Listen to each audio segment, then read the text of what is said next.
Who smells like salami? Fester, is that you? Someone just walked. Dude, why do you smell like salami?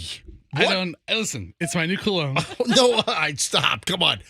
Who just walked? Was that you? I was looking I just walked in. I walked in last. I'm reading more stuff on Suzanne Somers over here, and I was just highlighting a couple of really interesting facts since she passed over the weekend. So who just walked in? I know that Roxanne was here first. Roxanne gets the gold star for arriving early. Wow. I'm looking down here. I see both of you guys out of the corner of my walking. All right, who smells the salami? Well, I don't think it's me if I walked in and you didn't notice. No. You don't smell like salami. Fester, it's you, isn't it? Why do you smell like salami? It's probably me. Oh, my God. Come on. Roxanne, did you smell this? Did you eat salami for breakfast? What? I actually bathed in salami. All right, come on. Are you having the meat sweats? The meat sweats. Oh. You know, what are the meat sweats? I think that's when you just overdose on barbecue over the weekend. Is it like all the sodium? It must be the sodium. You're sweating out the sodium and the nitrates, right? All right, hold on. Go to Google.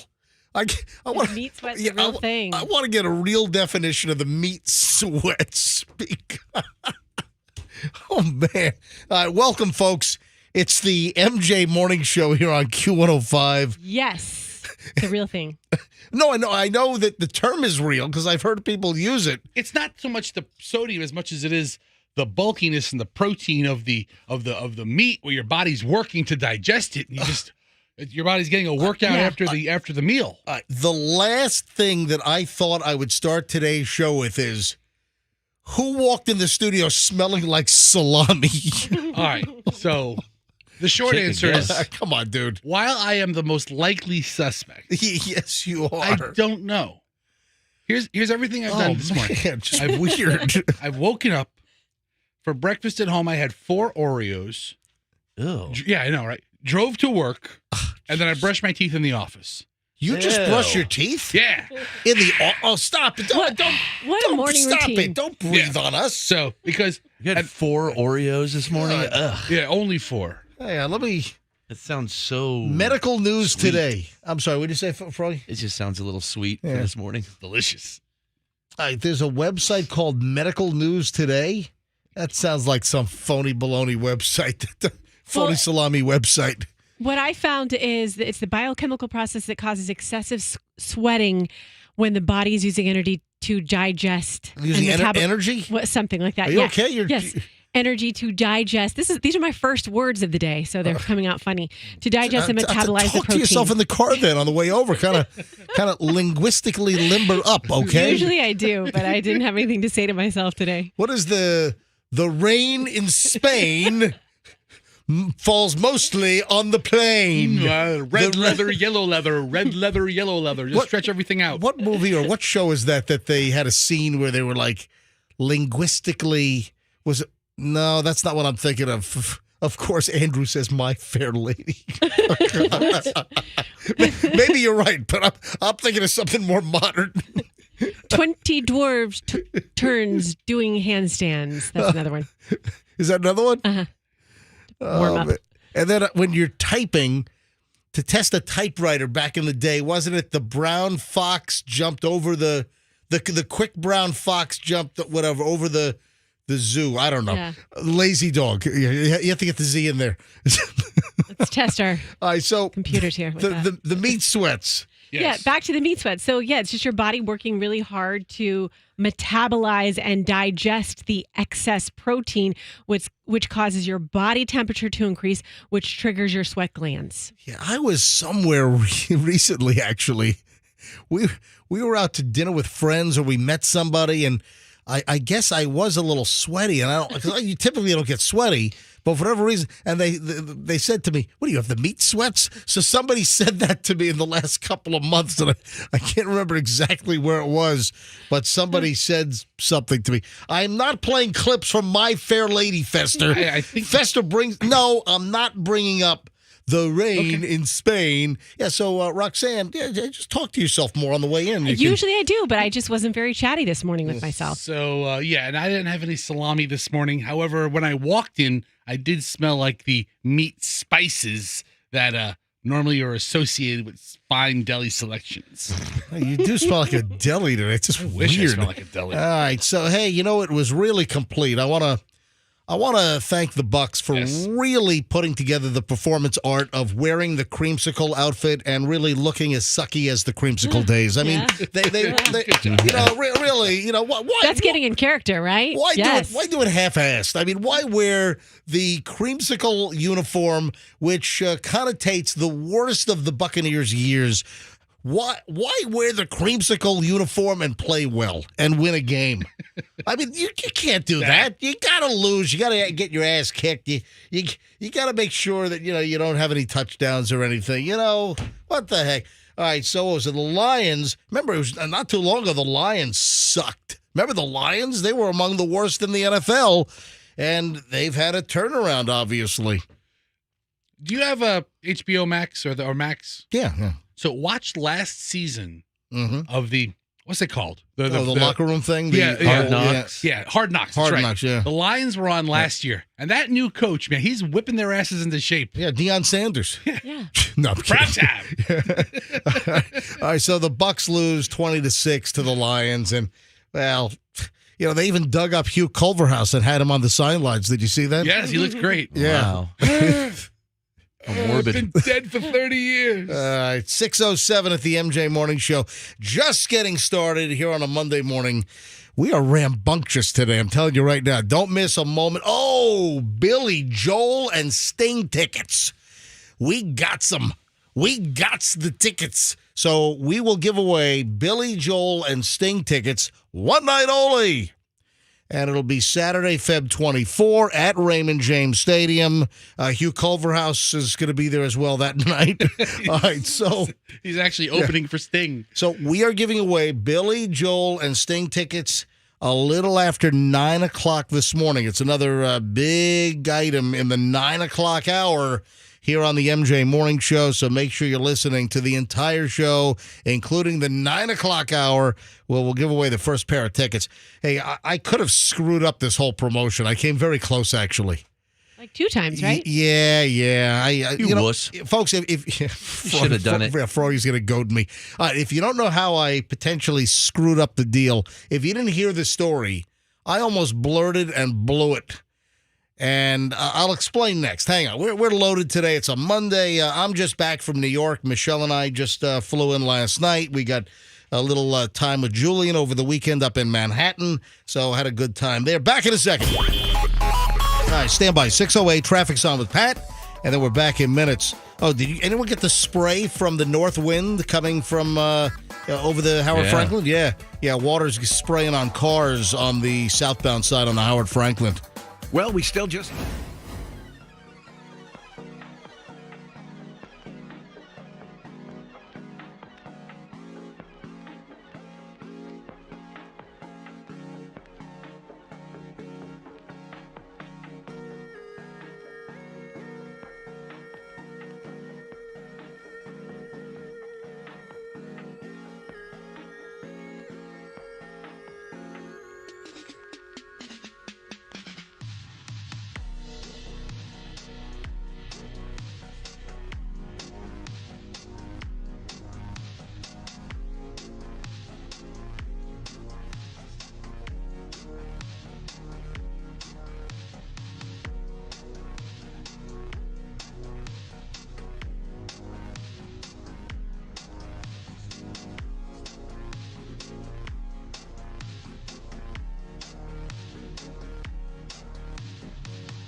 right, the Billy Joel tickets and the Sting tickets, the big show at Ray J, one of a kind, the only one where Billy Joel and Sting perform together, which is going to be in February. We got your tickets coming up in a bit.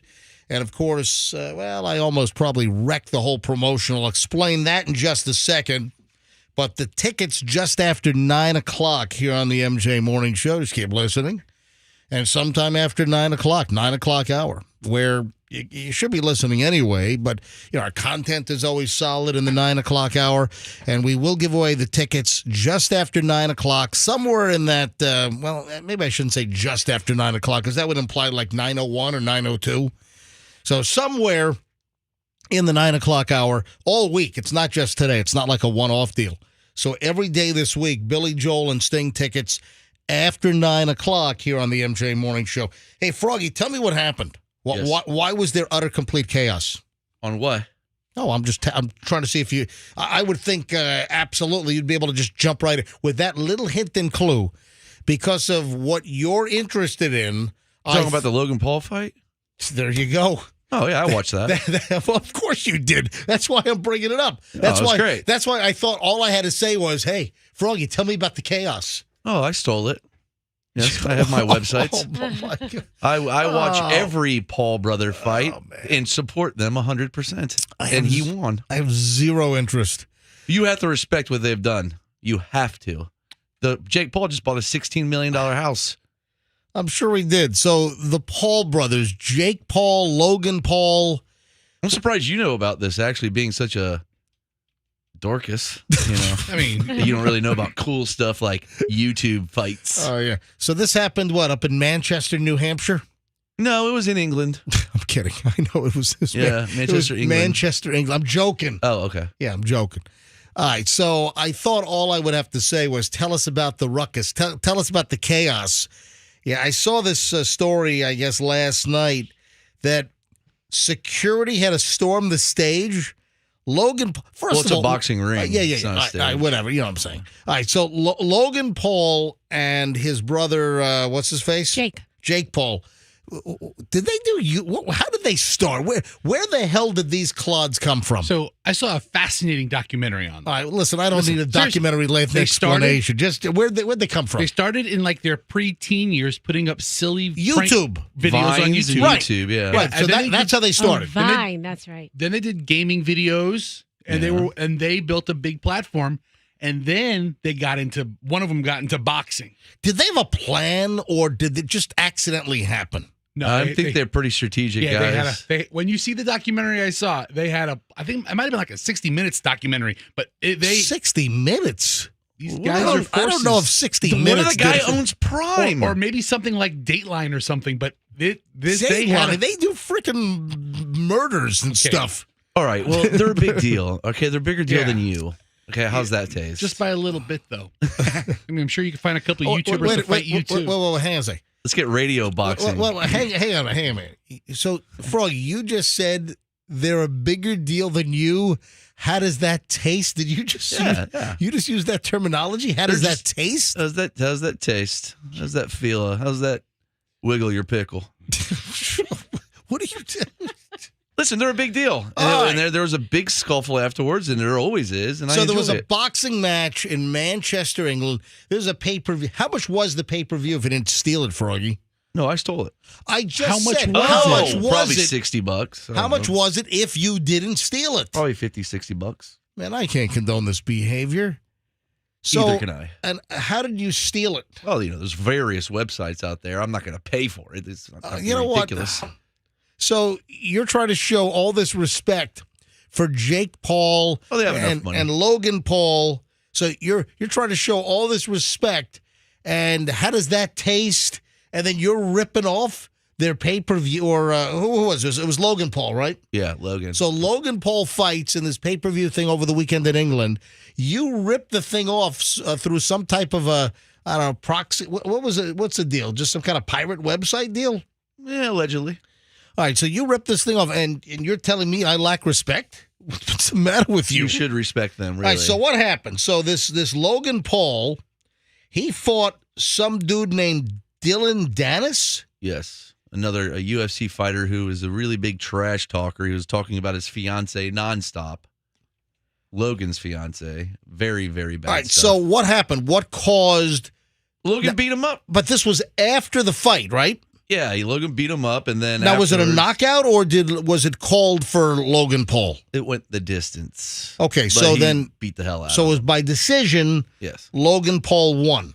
Yes, and then, those guys were crazy, and he just attacked them, and then everybody jumps in, and it's a melee, and let the fun begin. And you saw all this on your pirated viewing? Yes. Did it cut out at all? Oh, no, it was really, I got a really good site. The last link you gave me was like cut out. No, I'll give you Like the new it was one. like ding, ding, ding. Let's get ready to.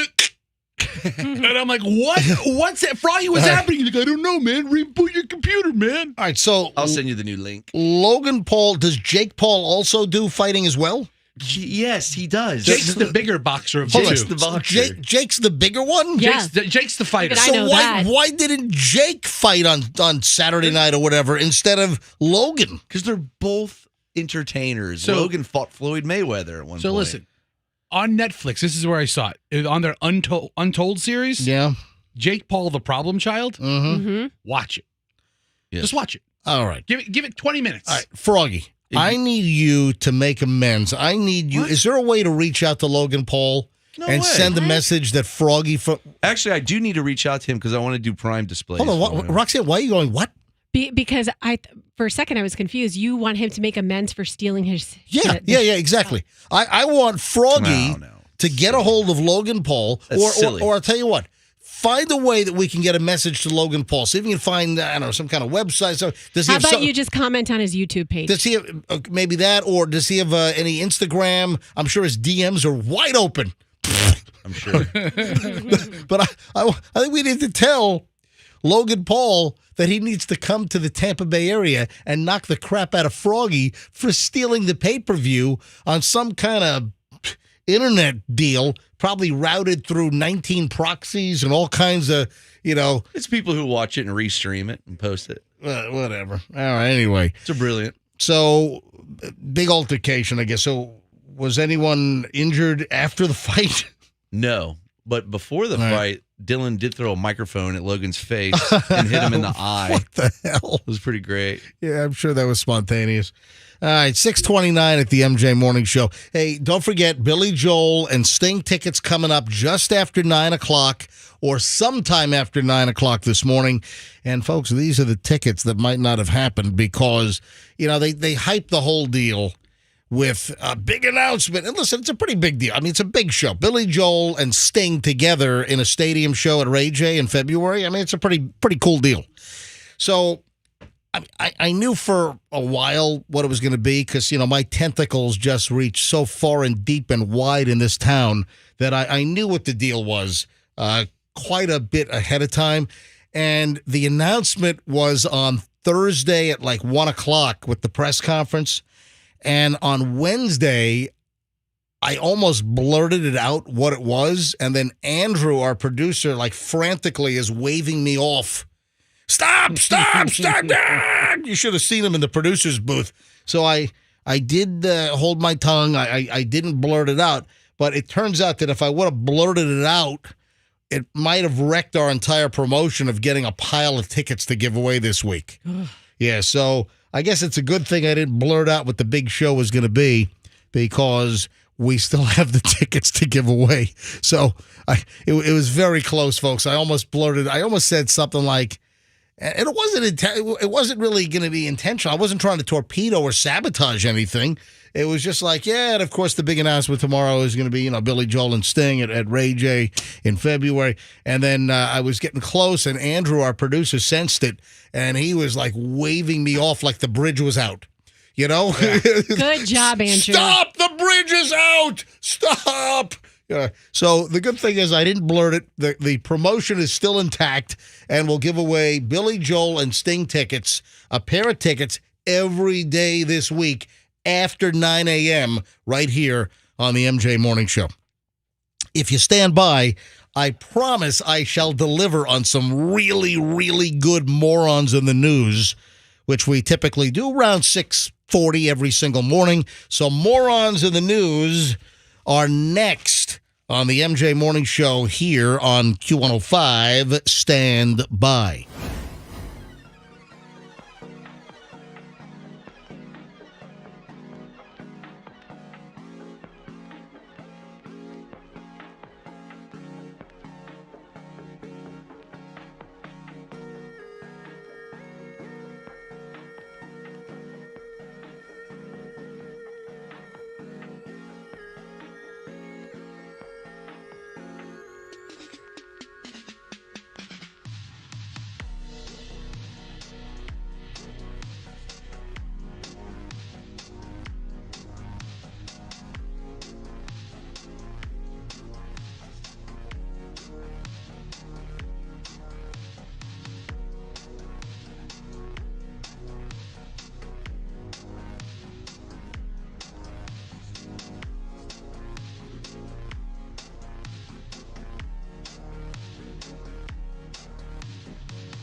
is 6:40 at the MJ Morning Show, and it's time for the early morons of the news, which we do around this time every single morning.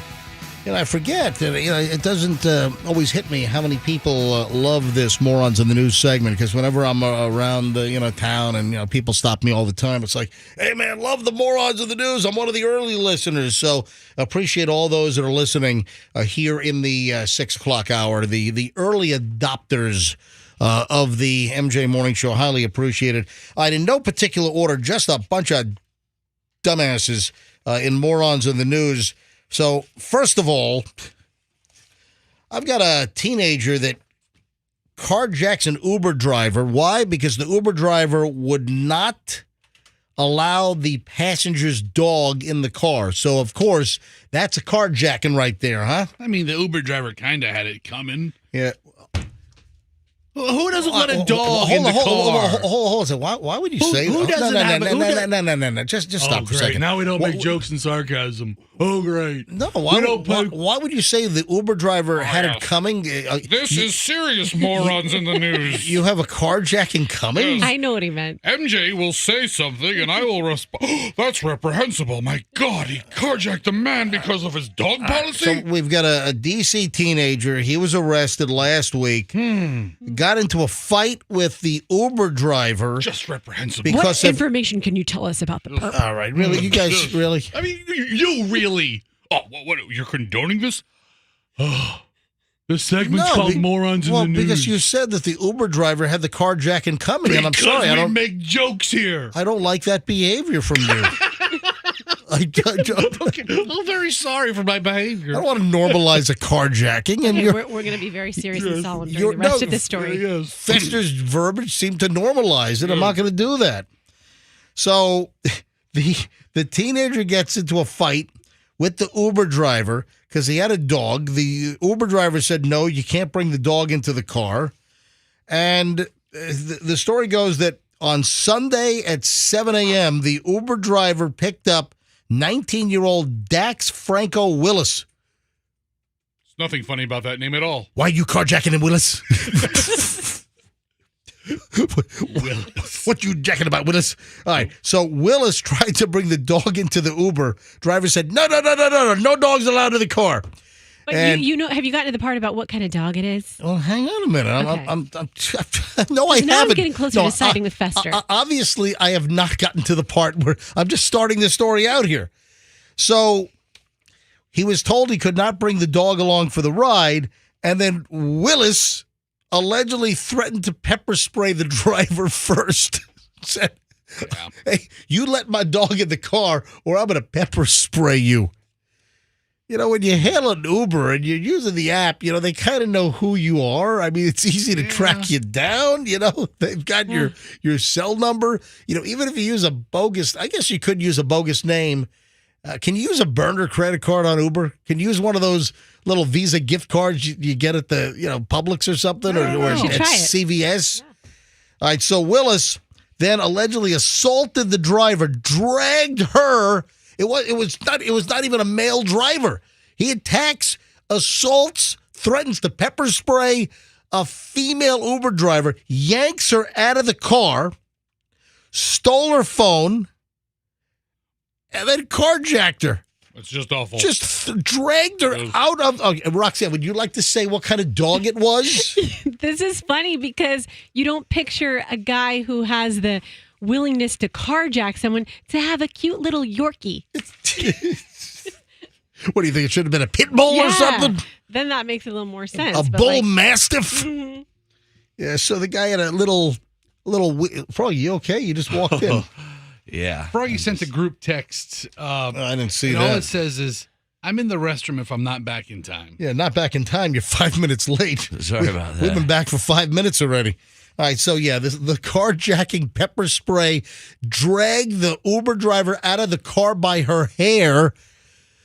The dude had a little Yorkie. Uh-huh. Wasn't that the Toto? Is the Toto from The Wizard of Oz a Yorkie? I don't think so. I think that's a... I don't know. Actually. Oh, you're going to say Shih Tzu, right? No, that's your joke. A Lopso Opso or Lopsa Opsa, however you pronounce that thing. What's the girl's name? What was her stupid name? Dorothy. Dorothy. According to Google, it says what, like a Cairn Terrier, or that's what the Cairn Terrier. Yeah, that's what Toto was. That's a Benji dog. No, I don't think so. God, it's an ugly I mutt. think Benji was a mutt, actually. Toto is gross looking. Looking back at him, ew. Benji he looks was like a mutt. Yeah, Benji was a mutt. All right, so they obviously were able to track down this guy. Can you imagine you carjack, you threaten to pepper spray the driver, you yank the driver out of the car by her hair, and then you steal the car because you couldn't get in there with your Yorkie. And then you're holding your little Yorkie in your mugshot. Oh, isn't that cute? Yes. Little Yorkie had a little Yeah, it had little Yes. booking numbers underneath them with Oh, little, yeah. I don't see why you guys are making light of the situation. This is and terrible. the Yorkie gets 3 dog bones a day. Oh, these Uber drivers are the saviors of our society, and you guys are poking fun. Hey, can I go now, Fester? Are you done over there? I concur. Yes. All right, here's. You're smart. Come on, let's make some jokes. That's what I do all morning long. I'm trying to make a joke about the Uber driver. Except I'm not going to joke about carjacking. I'm sorry. All right, this is not a smart move. You've heard about like diversionary 911 calls when you're trying to get the attention off a certain area. You try to call in a fake diversion phone call. And a lot of times it's sort of like the idiots that are running late for a flight. And then they call in like a bomb threat for that flight to delay the flight so they make it. And they always get caught. They always get arrested. Is that a popular thing? It's happened. I know we've done numerous stories over the years. Yes. I know we've had numerous items where someone's running late for a flight and they call in a bomb threat because then they say, they'll have to search the flight. They'll have to get the dogs out, all the bomb squad out. They'll have to, deboard the flight and check everything out. They'll have to screen all the luggage. And then these idiots always get caught. Listen to this. In Utah, charges have been filed against a woman who police say falsely reported a school shooting to try to get the police diverted from arresting her friends. What a schmuck. And it's not like a 20-year-old. This Dorothy Bell Moran, should be moron. It's Morans in the news, ladies and gentlemen. Wow. Her last name's Moran, M-O-R-A-N. Yeah. So 45 years old, was identified after an extensive investigation. She was charged late last week with emergency reporting abuse, obstructing justice, third-degree felonies, for making threats against the school. Oh, making threats against the school. That's a Class A misdemeanor. So it turns out this was back in May when she originally did this. They finally arrested her late last week. On May 24th, emergency dispatchers received a report that someone was headed to the Lehigh High School in Utah with an AK-47 to do some damage. This resulted in an emergency response from at least 40 officers from multiple agencies. The entire school was evacuated and cleared, according to the search warrant affidavit.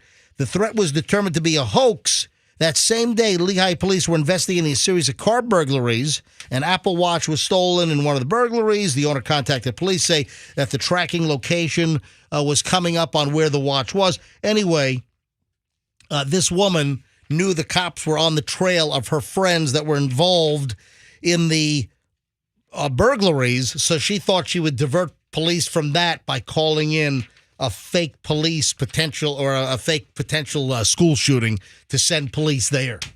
What a bonehead. These things don't work. You usually get caught.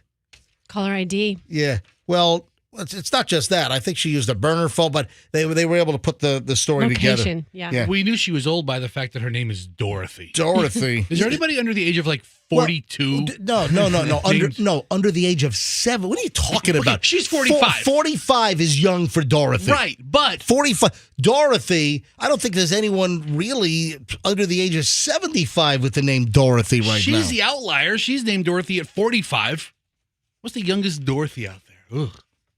It looks like a Dorothy. I mean, every Dorothy that I know has been, They're dead now. kind of ancient. Or, Yeah, you know what's weird? When you mention the name Dorothy, a lot of these old names are coming back, like Evelyn and Ella and Charlotte, but Dorothy hasn't Dorothy's made it not, back. yeah. No. Like your little, which one, how It's the old is older one. Oh, so your 6-year-old is Evelyn. Yes. And Evelyn is, sort of always been an old lady name. Yes. Why don't you name your kid Hazel? That is a popular kid's name as Yeah, well. really. Yeah, you learn something new every day. So's Gertrude. Early morons in the news on the MJ Morning Show. All right, when we get back, I have a local congratulations we got to issue here on the MJ Morning Show, and I have maybe the grossest story of the day. This is just weird and gross. And listen, it's not like channel changing. Is it but vomit inducing? No, I don't think. No, I don't think so. Why do you have to say that? Wow. I don't think so. But I've got a weird flipping story. Weird. This is one of the weirdest ones in a long time. When we get back in minutes, plus a nice local congratulations, all paired together. It's like a peanut butter and jelly sandwich. All right, back in a second on the MJ Morning Show here on Q105. Don't move.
7:03 here on a Monday morning. We appreciate you checking out the show. We appreciate you listening to the show. We appreciate you sticking around and hanging with the entire show for all 4 hours, because if you turn away for just a moment, you never know what the heck you're going to miss. And make sure you don't miss the 9 o'clock hour. Well, really every day, but certainly this week, because every single day this week, after 9 a.m., we're going to give away tickets to Billy Joel and Sting. The big announcement from last week, the only appearance in the nation where Billy Joel and Sting will perform together in one concert.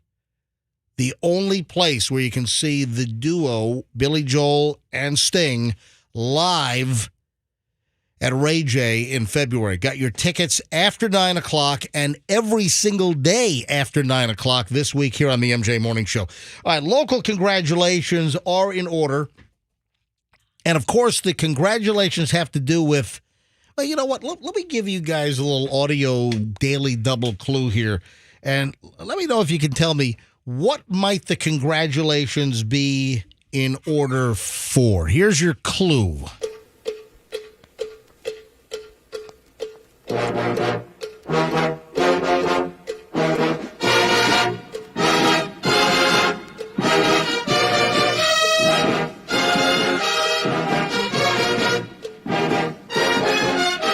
Any ideas?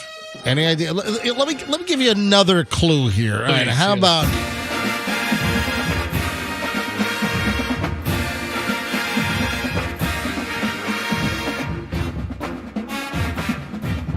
Baby, I got.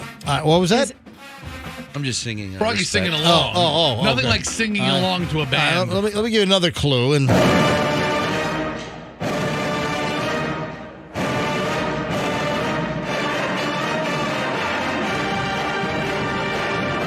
right, have you honed in on the genre at least? Marching band music. Yes. So far, so good. I was going to go for jazz. Do you have a clip of them playing Dixie? I thought you were going to go for death metal or something. Yeah. Close. That last part was kind of rocking. Anyone want to guess? Does it have to do with? Does Florida Atlantic? Do the Owls have a good marching band? And didn't they beat the pants off of USF? Why would you be doing that? Florida. No, I said local. I have local congratulations. So did some high school win some award? High school, you're getting warmer. Okay, you're getting warmer. Which county is it? I don't know. I have no idea. I don't keep up with local hot band news. Pinellas County. Oh, the pride of Pinellas. The marching band news. Is it Countryside High School? Nope. I have no idea. Just tell us. Boca Ciega High School? Eastlake High School, Tarpon Springs, Dunedin, Largo, Pinellas Park. Wait, have we hit on it yet? I don't think you said Seminole. We're getting there. No. We haven't said Seminole yet. All right, congratulations to the Seminole Warhawk Band. They're going to play in the 2025 Rose Parade in Pasadena. Nice. Yeah. So it's not this year, I guess. I guess it's the following year. Yeah. Not to be confused with the Pasadena that's near Seminole. Do they They're just traveling 5 miles south of Pasadena, Pinellas County. Yeah, well, that's true. Yeah, we've got the big Pasadena. It's the Gulfport Pasadena big parade that they put on every year. You're gonna walk right past Ted Peters' Fish House. You know, when I saw this, I'm like, wait a minute, they choose the marching bands that far out? But also, what happens when some of the members are graduates? They're already gone. I don't know if I'm sure you have to submit a video and audition, but I guess this is according to TBN Weekly that the Seminole Warhawk band director Gerard Madrinin, if I'm saying that properly, has recently found out that his band is going to be in the 2025 Rose Parade in Pasadena. All right, that's cool. Yeah. Good for them. I think It's going it's to take them that long to learn the routine? to learn Louie. No, it's just, I guess they select the bands way in advance. But I would imagine you're going to have maybe like some juniors and seniors that might be already gone by the time they play, right? They must be good because I saw them in the Macy's parade last year, I think. I guess it gives them time to maybe. The Warhawks. Did you? Oh, yeah, because Kim went there, so she always freaks out when she sees the band. Hold on, your wife went to Seminole? Yes. Oh, I didn't know that. Half warrior, half hawk. She also, is. can I point something else out? Can I point out that they haven't fallen or succumbed to political correctness, and they're still the Warhawks? What is a Warhawk? Well, it's Indian, it's Native American Indian related, a Warhawk. Yes. And, but lots of high schools have been shamed into dropping their longtime mascots, which I've always looked at as, kind of honoring Native Americans or American Indians. I mean, it's so inconsistent. You've got the Cleveland Indians, for instance, in Major League Baseball. They had to change their name. What are they now? The Guardians or something, right? Mm-hmm. The Cleveland Guardians. Of course, you have the Washington Redskins. You just have lots of high schools also around the country that have had to change their mascots. But then you still have the Kansas City Chiefs. Right? Why do you still have the Kansas City Chiefs? And then, of course, the Florida Seminoles. Florida State University, the Seminoles. Do they still have the guy that comes out on the horse and stabs the field? Chief Osceola. Chief Osceola, Yeah. right, yeah. He still does that? I think the tribe, though, has given FSU the blessing but of using their... But it's inconsistent. It's like, because if you get a lot of money, then it's okay, but if you don't get paid, then it's not okay. Boosters, man, boosters. Yeah, I'm just saying that there's just a lot of inconsistency, and it just seems cheesy and weak that some names had to be replaced while others seem to be fine. I have been pissed since the 90s when the Atlanta Braves got rid of Chief Nakahoma. He was good. Chief Nakahoma. Yeah. How? Over there. So, my high school was... Yeah. We were Crusaders, so What nothing were we going to say? Nothing to complain about. My sister actually trained Renegade when she was at FSU. She was the trainer of the horse that runs out on the field. Hold on, whoa. Yes. Your sister's a horse trainer? We're just hearing. His name's Renegade? The horse's name is Renegade. Yeah. So she was Renegade's trainer, and it's very... How? They keep him in like a secret place. Okay, we get it. Nobody knows. I'm ignoring you. You don't have to tell him how. And so you can never find Renegade because he's in a secret barn in a top secret location. Only like 5 people at the school even know where it is. I'll kick Renegade. Wait a second. Froggy, don't. What is wrong with you? Why would you talk about kicking an animal? Dude, what is wrong with you? I would never kick an animal. Why would you say that? I was just referencing that movie. When he kicked it and he got arrested. What movie? Half Baked. What are you all right, anyway. So your sister, yes, the one that we called and woke up? Yeah, she was Renegade's horse trainer. What does your sister know about training horses? She knows everything about horses. What doesn't she know about horses? She has horses. She's grown up with them. Hang on, but this is the first we're hearing about this. Yeah, she's a horse girl. She's like the horse whisperer. Oh, yeah. Big time. How did you not get into horses if she did? That was her thing. I was a dancer. So she had to, she was my younger sister. She went and did her own thing, and she fell in love with horses. And wow. That sounds like an expensive hobby. Does she still mess with horses today? Well, right now she doesn't have a horse, but she usually has a horse. Is she still a horse trainer? No. Can we have her train Fester like a horse? What does your sister do? She's a statistician. She's worked for the CDC before doing statisticianry. Why doesn't she get a job at a TV network so she can do the stats for like football games and stuff? That's what she ought to do. Yeah. She worked for PGA of America, did stats for them for their golf. Fester, come on, Fester. But why are you banging on the counter? That's Fester trotting. Froggy's taking me for a walk. What are you doing? Radio theater, dude. What do you think? Instead of this deep dive interrogation of Roxanne's lovely sister. But this is why I said this, because they follow protocol at FSU. The Seminole Indian tribe doesn't want my sister wanted to ride Renegade on the field and be Chief Osceola, but they wouldn't allow for that because it has to be a man. Because of gender. Yes. So the Seminole Indian tribe would not allow a woman to be Chief Osceola, even dressed up in all the regalia and everything? Nope. Wow. Mm-hmm. Whoa. Well, look at that. Anyway, congratulations to the Seminole Warhawks who in 2025 will make. I guess that gives them plenty of time to fundraise. That's probably the biggest. It's probably an expensive trip. Oh yeah, to take the whole band and all the equipment, excess baggage and all that crap and everything. You got to fly. Oh, you can't take a bus, so you got to fly. I mean, probably charter a whole airplane. I would imagine. Does the airline charge them for each individual tuba? No, I'm sure. Well, this tuba's coming in at 56 pounds. Well, I'm going to charge you the fee. It might be oversized luggage charges. Anyway, congratulations to the band director over at to Gerard Madrinin, and then the principal over there is Jane Lucas. So, and to all the students, congratulations over at Seminole High School for the Rose Parade band selection in a couple of years. All right, I didn't get to the weirdest story of the day, so I'll tell you what I'm going to do. The weird story of the day next. First up, the minute we get back, I'm just going to warn you, this is a strange story. Bizarre. I'm like, what? Next, don't move, and we start an hour and 20 minutes of nonstop MJ morning show next. Stand by.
6:25 rolling up on 7:26 here on a Monday morning. Festa, why are you just telling me now that your kids are out of school? So Hillsborough County has no school today? Hillsborough County doesn't. I checked the Pinellas County calendar. It says today is no school for students. Possible hurricane makeup day, but it says that a couple of times on the calendar. I had no idea you were talking about the school marching band. You didn't exactly tell us beforehand. I would have said, hey, by the way, school's out today. Yeah, well, I wanted the summer. Why didn't you tell me during when I'm talking about the marching band for 8 minutes? Why I didn't you forgot. Well, you started playing the marching. I didn't know who you were doing. Hold on, wait a sec. Froggy, you forgot that your kids were out of school today? I totally forgot. That's not my. But your that's kids, not my but field. your kids are home. They're not going to school today. Yeah, but I left before they even got up. I forgot. But how do you not know on Sunday afternoon or Sunday night that the kids have no school tomorrow? I went to bed early. No, you didn't. You know, it's a very hectic life. Yeah, but listen, so as you're saying it, I mean, it kind of occurred to me toward the end of the segment, I don't think they're in school today. No, so they're then I not. wanted to verify it, but, I don't want to cut you off and be wrong. So, Yeah. You know that Hillsborough is out today because Yes. your kids go to Hillsborough schools. all of this didn't occur to me until we were wrapping the segment up. I'm like, wait, hold on a second. My kids are home today. And then I was like, maybe Pinellas is too. And then I look it up during the commercial break. But I didn't know you were going to talk about the Seminole High School Marching Band. You can do it again tomorrow. Yeah, let's do it again. We could play.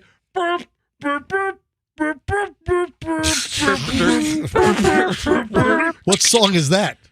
Dun, dun. It's like that instrumental song. I don't know what song it From is, like but 80s movies and stuff. dun, dun, dun, dun, dun, Max- dun, dun. Sounds like you're doing Metron? Herbie Hancock's Herbie Rocket Maybe. or something. I don't even know. Was that Herbie Hancock? I think it was. I love Herbie Hancock. All right. Anyway, I've got the weirdo story of the day. Ooh, yeah. Excuse me. I'm excited about it. Oh, you're acting like you knew. Because you're a weirdo. No, I was just being a hype woman. Go ahead. You Ooh, know yeah. about the funeral worker story? No. Ooh. Continue. You're a terrible hype woman. Do you know about the funeral? No.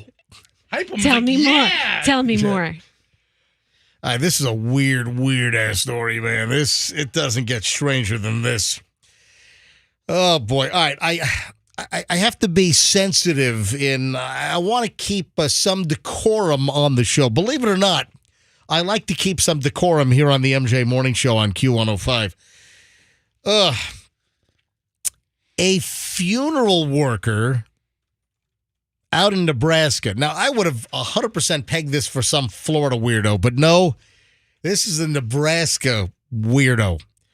A funeral worker out in Nebraska was arrested by police last week after he had intimate relations with a life-size doll.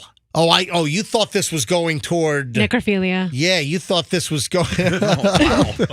Bust out the medical term. Yeah, let's just blurt the old necro. So you would think, all right, funeral worker busted having intimate relations with not a deceased person, a life-sized doll.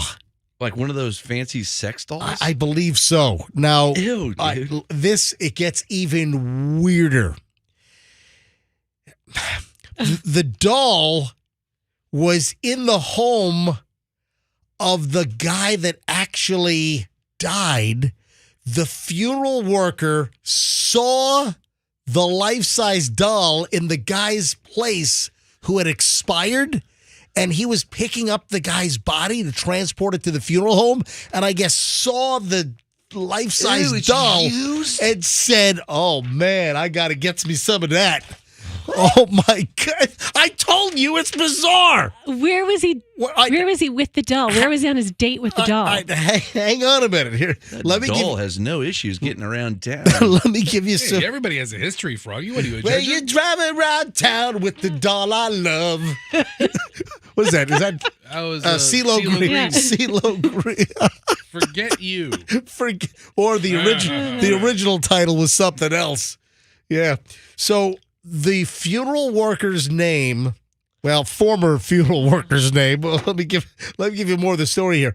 Ryan Smith, 41 years old, was arrested on Friday, late last week, on charges of burglary, criminal trespassing, tampering with physical evidence. He was immediately fired from the Omaha, Nebraska funeral home and where he worked. Here's what happened. This guy, Ryan Smith, goes to pick up the body of the deceased individual inside the Rock Creek Apartments. While he was inside the unit that he and his coworker were sent to collect the body of a guy that died of a natural death, he apparently just got turned on by the life-size doll and said, oh, man, she is so beautiful. He was... Now, they were working for Mid-America First Call. This is a company that removes and transports and embalms and cremates bodies. So they pick up the deceased dude, put him in the vehicle, drive away. But this guy still has Love Doll on his mind. Yeah, sure. I mean, nobody's using it. The guy died. Roxanne, are you okay over there? It's preposterous. but this is true.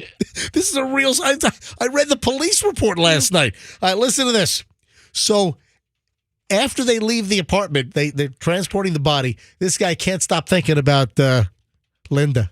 I have no idea what the doll's name was, but I'm sure it had a name. Right, but Lexi. I think that name died with the guy that expired in the apartment. So later in the day, Smith, the creepy funeral guy, calls the property manager at the apartment complex and says that the Sarpy County Sheriff's Office was sending him back to the apartment to collect the doll so it could be swabbed for a biopsy. What?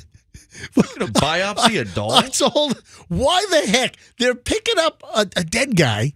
This guy sees the life-size intimate doll in the apartment and then calls back and says, oh, yeah, they're sending us back to collect the doll. Well, the apartment manager said, no, I don't think so. I mean, the apartment manager, luckily wasn't some kind of a dupe and didn't fall for this, said no. Well, guess what? This guy was not going to be deterred. He had to get it on with that life-size doll. He he couldn't get the doll off his mind apparently last week. So he gets back in, he busts into the guy's apartment, goes back to the guy's apartment after being denied by the property manager. The manager, I guess, heard noises. The manager then stumbles upon the scene where the funeral worker dude makes entry again into the apartment, heard noises inside, investigates, and he's inside the unit. He broke into the unit. He was inside the unit. Yes. No, she was making a bigger. Are you making it? It's double entendre Roxanne over here. If you would have said the unit's inside the doll, all right, stop this. I don't need you. We got it. Stop. Listen. That's a little more descriptive. Right. So then Smith, the creepy funeral guy, walks out of the apartment. His clothing was all disheveled, like he had just quickly put his clothes. He was doing the doll in the apartment. What? All right, so obviously this guy has had sex with dead bodies if he's doing I come on, Froggy. Seriously, how? Froggy, if he's going to take a used sex doll. Dude, you don't have to say it like, let's bring it down a little bit. All right, he's involved in necro. All right, so he then, as he's walking out and he's all disheveled and is trying to tuck trying to tuck his clothing in. Trying to light a cigarette on the way out back to the van. He told the manager, yeah, I'm coming back with a search warrant. What? All right. So and mind you, this was just a natural death, right? Yeah, there was no. The body's been gone. He came back after to get with the doll that he saw in the apartment. So the manager then calls the police and reported the whole deal. The manager was, obviously pretty astute and bright that something's really wrong here, and he called the police and reported what had gone on, saying that he was worried that the funeral worker would return and break in and steal property for the apartment. That's exactly what he did, except didn't steal anything, just had his way with the doll in the apartment. So police arrived, they noticed several items inside the unit had been moved since the death investigation earlier that day. This guy didn't even allow some cool-off time. He came right back that same day. Anyway, the Douglas County Crime Lab in Nebraska, they're, I guess, processing the fingerprints, which were lifted. Apparently, they're putting in a DNA request for samples from the doll. That's right. What? Yes. By the way. Okay. I have to point this out. Yes. He came out of the apartment disheveled. Yes. I mean, it all sounds very odd, but I mean, do we know that this is what was happening? Okay, so he What essentially the hell could have happened? What else could have happened? I don't know, but now he's Eskimo Brothers with the dead guy. What? Oh, jeez. All right, so the owner of Mid-America First Call, the funeral company, the owner confirmed that Smith was no longer employed with the company. We had to let him go. Oh, my So God. Oh, yeah. Even though he made it clear, but the crime didn't happen while he was on the clock. He was done for the day when he went back to break into the apartment. But you know what? This is not really behavior that we expect from our employees at Mid-America First Call. So they've fired the dude. He looks exactly like you think he looks. Oh, my God. And she caught his eye. That's all. I told you that this was just a creepy, weird, wacko story, and I don't think that You did not overpromise. I did not overpromise. I don't think I disappointed. And this shows how love works in mysterious ways. I mean, seriously. He could not even control himself. Why would he not have deflated the inflatable doll? It wasn't inflatable. I think it was like one of those real looking. Oh, don't you think, MJ? Hey, I've got a perfect segue here, Froggy. I'm moving on. Excellent. We don't have Froggy. We don't have a picture of this one, but she must be beautiful. All right. Anyway, so moving along, I think this is a perfect segue from the, I guess, very attractive, irresistible love doll in the guy's apartment to Taylor Swift. So I realize that we kind of instituted a Taylor Swift ban on the show, but some extenuating circumstances here because apparently Fester's daughter, Hadley, went to the Taylor Swift concert movie over the weekend. Yes. So you didn't get roped into that? No. I bought the tickets for Hadley and Mom to go. So the two of them went. I heard those were like concerts. Like people are just dancing and going crazy. It was nuts. How do you know you weren't there? I've heard firsthand reports of just the mayhem that was at these mayhem theaters. The AMC was wrecked. All right, so they're treating it as a concert, and everyone's just like up and dancing and standing up during the whole damn movie, like they're at a concert or something. So that that floor area in front of the screen, apparently like 40 girls. Mosh pit. Just a Taylor Swift mosh pit. It just became a jumping, dancing, screaming. What at the top day did your kid go? Saturday or Sunday? They went Friday night. Oh, went Friday night. Friday night. I think that the 8:30 show, whatever it was, 2 hours and 48 minutes long. What? Oh, because it's almost as long as her concert, right? Holy cow! Because her concert is like 3 hours, right? So on her Eras tour or whatever the hell they call it. It was pretty authentic. I would assume. I didn't go to the concert, but she sang everything, and it was great. Hadley loved it.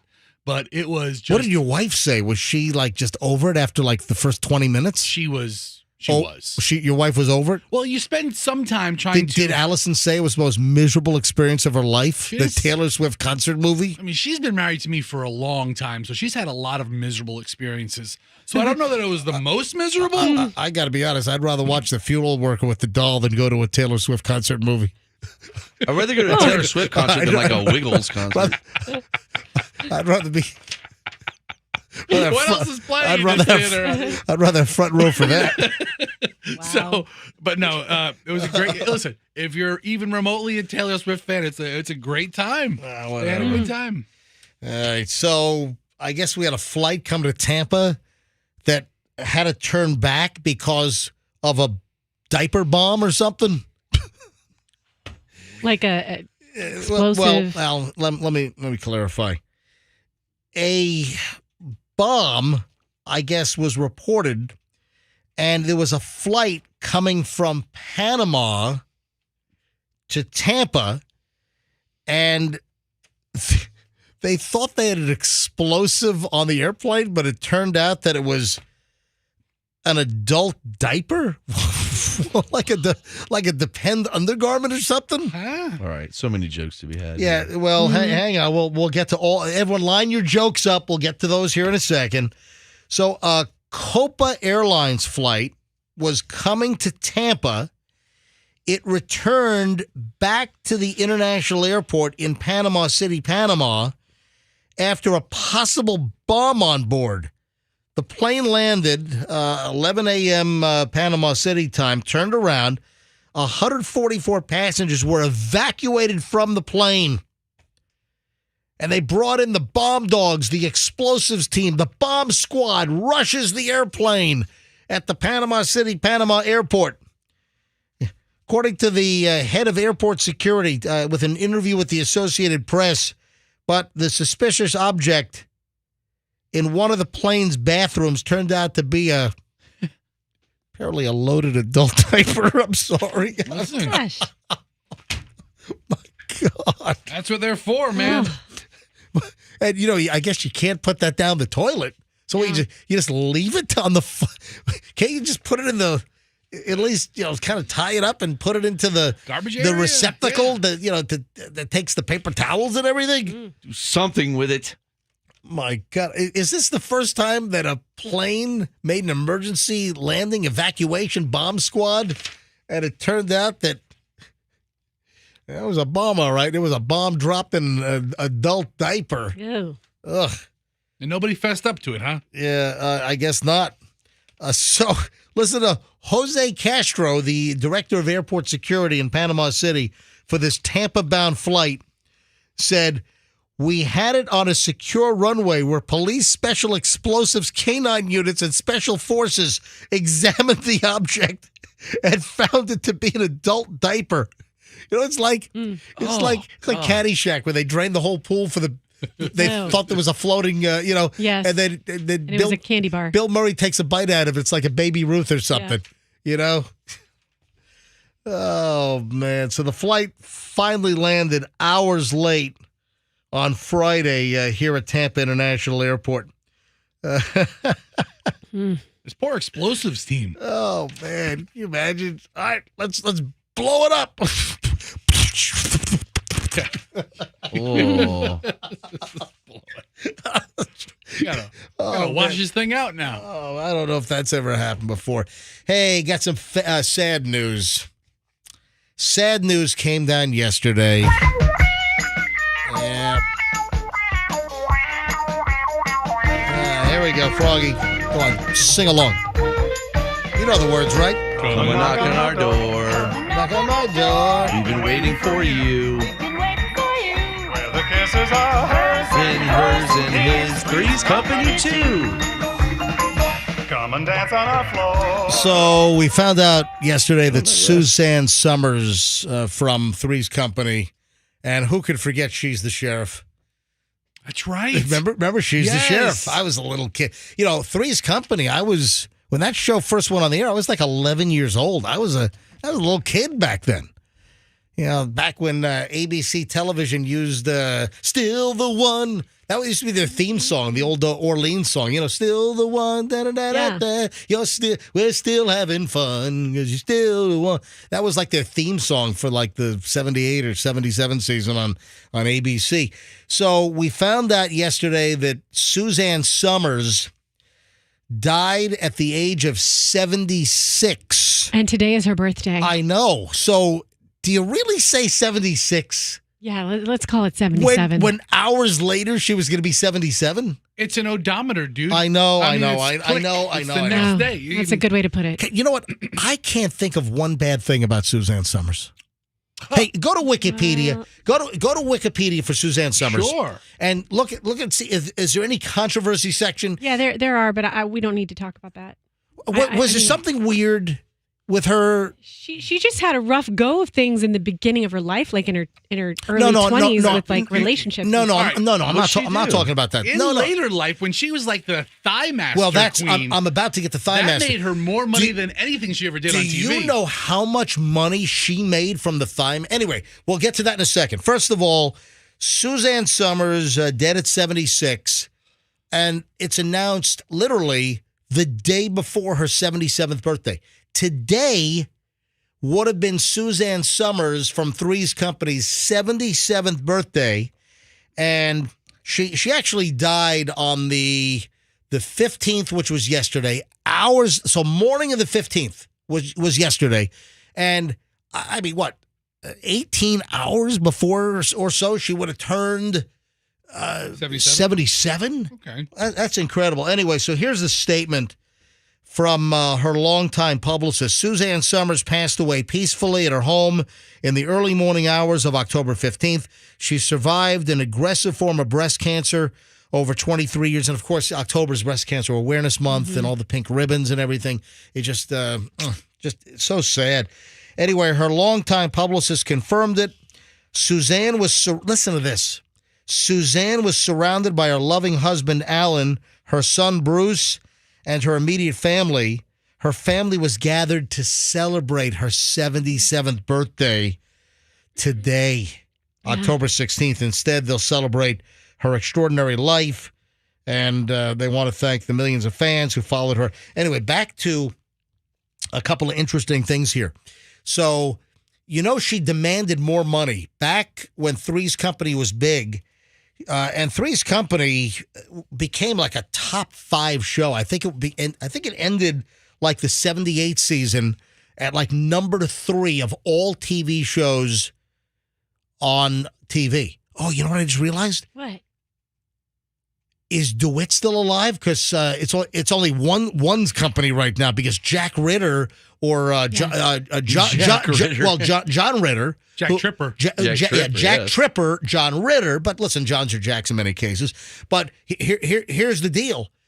He's gone. John Ritter died at a younger age. And now we've got... Joyce DeWitt is still alive. She's still alive. Yes. And she is... And what about that Don Knotts guy? Remember? Mr. Roper still alive? No. Well, Mr. Roper... He replaced Don Knotts. Yeah. Wasn't there Don Knotts first, and then there was Mr. Roper, right? Yeah. Oh, hold on. The Ropers were first, then Don Knotts? Is that how it worked? Whatever the story was. Anyway, so... Remember they had the show, The Ropers? Well, remember the theme song for The Ropers? Neither do you. It was one of the best theme songs ever. I don't remember that one. What? I never saw The Ropers. Ropers was great. I got to be honest. I barely watched Three's Company. I really didn't like the show. Three's Company's fantastic. I never really... You don't get good comedy. Nah, I was never into Three's Company. I'm sorry. I'm just being honest. But I like Suzanne Somers. So listen to this. Here's the deal. She demanded more money. The show became a hit, and she was kind of the star of the show. She was the attraction on the exactly. show. I mean, that was during like the late 70s, where it was like really like TNA TV. Yeah. It was like Charlie's Angels. That was all during that same kind of time period there. And she demanded a 5-fold increase in her salary for the show. She made a demand for $150,000 per episode. That was a lot of money back in 1977, 78. And she also wanted 10% of the show's profits. Sounds like a savvy businesswoman. Well, they told her to pound sand because... We're firing you. Well, they then had her like to a weekly walk-on. Yeah, remember she was just on the phone? Yeah. Like at the end of every episode? Right. They had her for like a quick little weekly walk-on deal. But anyway, the money that she made, wrapping up our special memorial to Suzanne Somers, wrapping it up, it is estimated that she made between $300 and $400 million from the Thigh Master, the Butt Master, all of those master exercise devices. Remember, the Thigh Master was massive. That was an absolutely humongous deal. Almost exclusively sold on like home shopping and stuff like that. It was a device that was actually developed in Sweden, and somehow she got hooked up with the Thigh Master people. The infomercials here in the United States, this thing sold millions and millions and millions of units. And again, I saw an estimate. I read a story on her yesterday that she made apparently between $300 and $400 million. I mean, folks, grasp this. The freaking Thigh Master. Like a clothes clip. Like what are those little wooden, I mean, the clips, the clothespin. A clothespin. Thank you. That's what I'm trying to think. Like a clothespin to put between your legs, and she made between $300 and $400 million on that thing. That is unfreaking believable. It was basically just a take on remember the thing that had the spring in it that you used to get your boobs bigger? Like this? It was a device that you used like this to get your boobs I thought bigger? that came after the Thigh Master. I think it was before, but... Well, I have to tell you this about Suzanne. She was... that was the Boobatron. I don't know what it was called. Either way, I had one and it didn't work. I can attest to that. So Suzanne Somers was, her husband, Alan Hamill, she met him when she was a game show host on the anniversary game, when she was one of the prize models, and he was the host of that show. And they've been together they were married since 1977. Wow. We're going to have drinks later in her honor at That's the Regal nice. Beagle. Where? The Regal Beagle. Oh, was that the bar? How about Larry? Is he still alive? Larry's still alive. I love Larry. Suzanne Somers would have been 77 today. Hey, any other significant birthdays today? Hey, we're going to go through the birthdays? Hey, Andrew, any other significant birthdays today, Andrew? I don't think so. Okay, all right. Because I was looking at the birthday list here to see if there are any other famous. Are you kidding me? You guys are drunk. Angela Lansbury would have been 307. Angela Lansbury's today. Tim Robbins is today. You got to play the Beatles song, Birthday. Celebrity birthdays today for October 1/6. Yeah, we don't. We got the horrible scopes coming up next. Hey, 10 folks were arrested. You know what's getting bad here in the Tampa Bay area? The street racing and the burnouts and the intersections. Have you noticed just an increase as you're driving around town? Have you noticed the burnout increases? Yeah, around the whole intersection. Intersections, and you'll see exactly. You'll see the swirls of the burned, the tire marks. I'm just seeing a lot more of that. So over the weekend, 10 people were arrested. Friday night, another local crackdown. The Hillsborough County Sheriff's Office said deputies, along with the Tampa Police Department, TPD, they conducted Operation Trick No Treats, just cracking down on street racing. And a large crowd had gathered. A takeover occurred at the intersection of North O'Brien and West Laurel. That's not far from my neck of the woods. So in total, 25 traffic stops, 25 citations, 10 arrests ranging from DUI, even idiots that brought small kids to the event. So you had some child endangerment charges that were tossed in here. Yeah, according to Sheriff Chad Chronister, last night's operation vividly demonstrates the perils of illegal street takeovers, endangering not just the reckless participants, but also innocent bystanders. We will not stand for this type of menacing behavior in our county, which is why I am beyond proud of our team, who all displayed extraordinary dedication, swiftly intervening to stop these illegal activities. And for whatever reason, this is happening across the country. The street takeovers. You know what's going on? I'll tell you what's happening. It's the glorification on social media and these videos showing up on TikTok and these other YouTube. And everyone wants to be a star. Everyone wants to be a freaking star. Oh, I want to be YouTube famous. I want to be Instagram famous. Yeah, and it's I think adding to this idiot celebrity status that. You want to be on video ruining your expensive tires on the back of your car as you twist and burn out and go in circles? And then the people who dodge the car like it's a bull, that's always fun. There are also the videos of people getting whacked by the rear end and flung through the air like a rag doll. Okay, so can I be opposed to the illegal activity, yet a fan of the people getting hit? The videos are amazing. As the tail end of the cars are swinging around. Oh, so you're a fan of watching them get hit? I could watch those videos all day. And flung into the air and... Bing! Yeah. Everywhere. Wigs falling off, everything. Tell you what, I had a street racing incident on the way in this morning. Just, it was Really dangerous. I was on the Howard Franklin at 5:22 maybe, 5:23. And I was over the hump on the Pinellas side, I-275, Howard Franklin southbound, and there were two vehicles racing at a ridiculous rate of speed. It had to be $130, had to be 120, 130 miles an hour, and one was a dark-colored Ford Mustang, and the second vehicle, believe it or not, it looked like a white Chevy Malibu. And they came up on I was like in the middle. And we had some trucks on the road. A lot of time in the morning, you see the delivery trucks. I see the FedEx trucks. The big, the tractor trailers. You see the food service. Trucks are out there. U.S. Foods or Cheney Brothers or whatever. And these two cars flew down the right side, right lanes, and then jutted to the middle, then to the left as they're weaving. They were doing at least 125, 130 miles an hour. I had no idea Chevy Malibu could go that fast. But the Ford Mustang, of course, and went by me, and I heard the noise of the Mustang because the Mustang was loud. So I was able to hear a couple of car lengths back before he had gotten near me. But anyone changing lanes, it would have been. You want to know why some of these idiotic accidents happen? Because of schmucks on wheels. I mean, quite literally, like the idiots racing on the Howard Franklin southbound this morning. But that was just dangerous as can be. I was going to say something dangerous else. as can be. I'll get out. Yeah.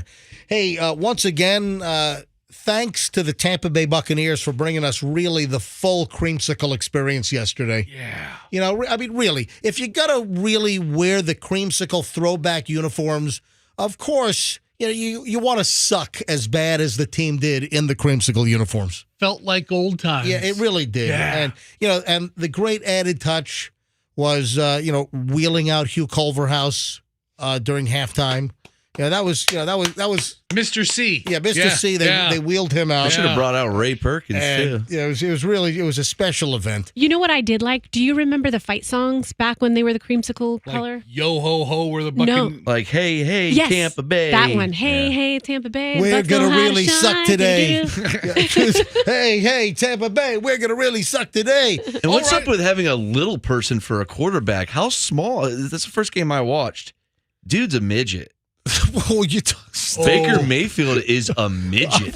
First of all, He's Froggy, like a Doug He Flutie. can't even throw the ball over the guy's helmets. all right, we're going to get a complaint from the American Association of Little People. Well, he's a little person then. How tall is he? 5'1"? You can't say, what are you saying, that I'm taller than Baker Mayfield? Yes, and he wears a skin-tight Dude, shirt. He hold can't even. on. He looks like a hump. Hold on, Baker Mayfield is 6'1", No, according he's to a Andrew. midget. He's a midget. No, he's He is so tiny. Stop using that word. It's like How tall is he? I just said he's 6'1". According to Andrew, who's our statistician. Why does he look so little? Not statistician. It's a statistician. Whatevs.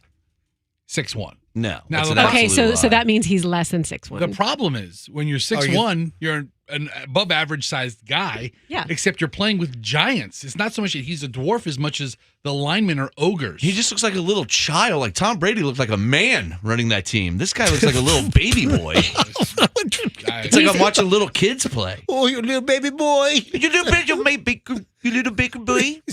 I hope Baker Mayfield comes down here and kicks your ass. I would invite that.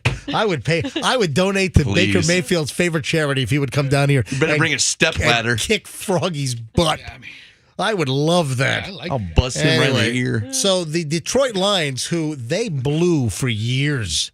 The Lions, just got good this season, right?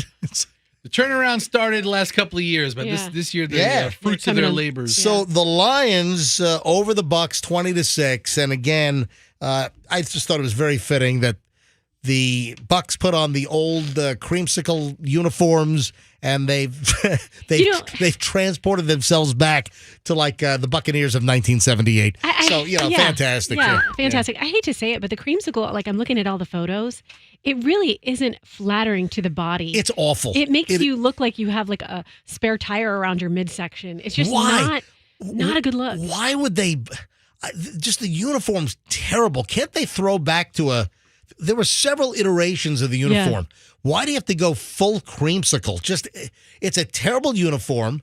Again, they played like they were, creamsicle days. Just The cheerleaders looked ridiculous. couldn't even get a touchdown on the board. What was it?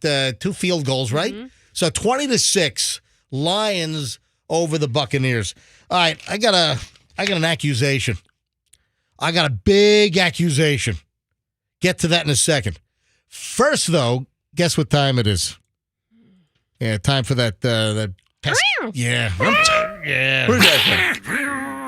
That thing was drooling earlier. Yeah. Yes. Yeah, I like the nasty stuff. Here we go. Yeah. There we go. We did get one complaint on the text line that when you play the bad kitty sounds that it could irritate other cats. Oh, really?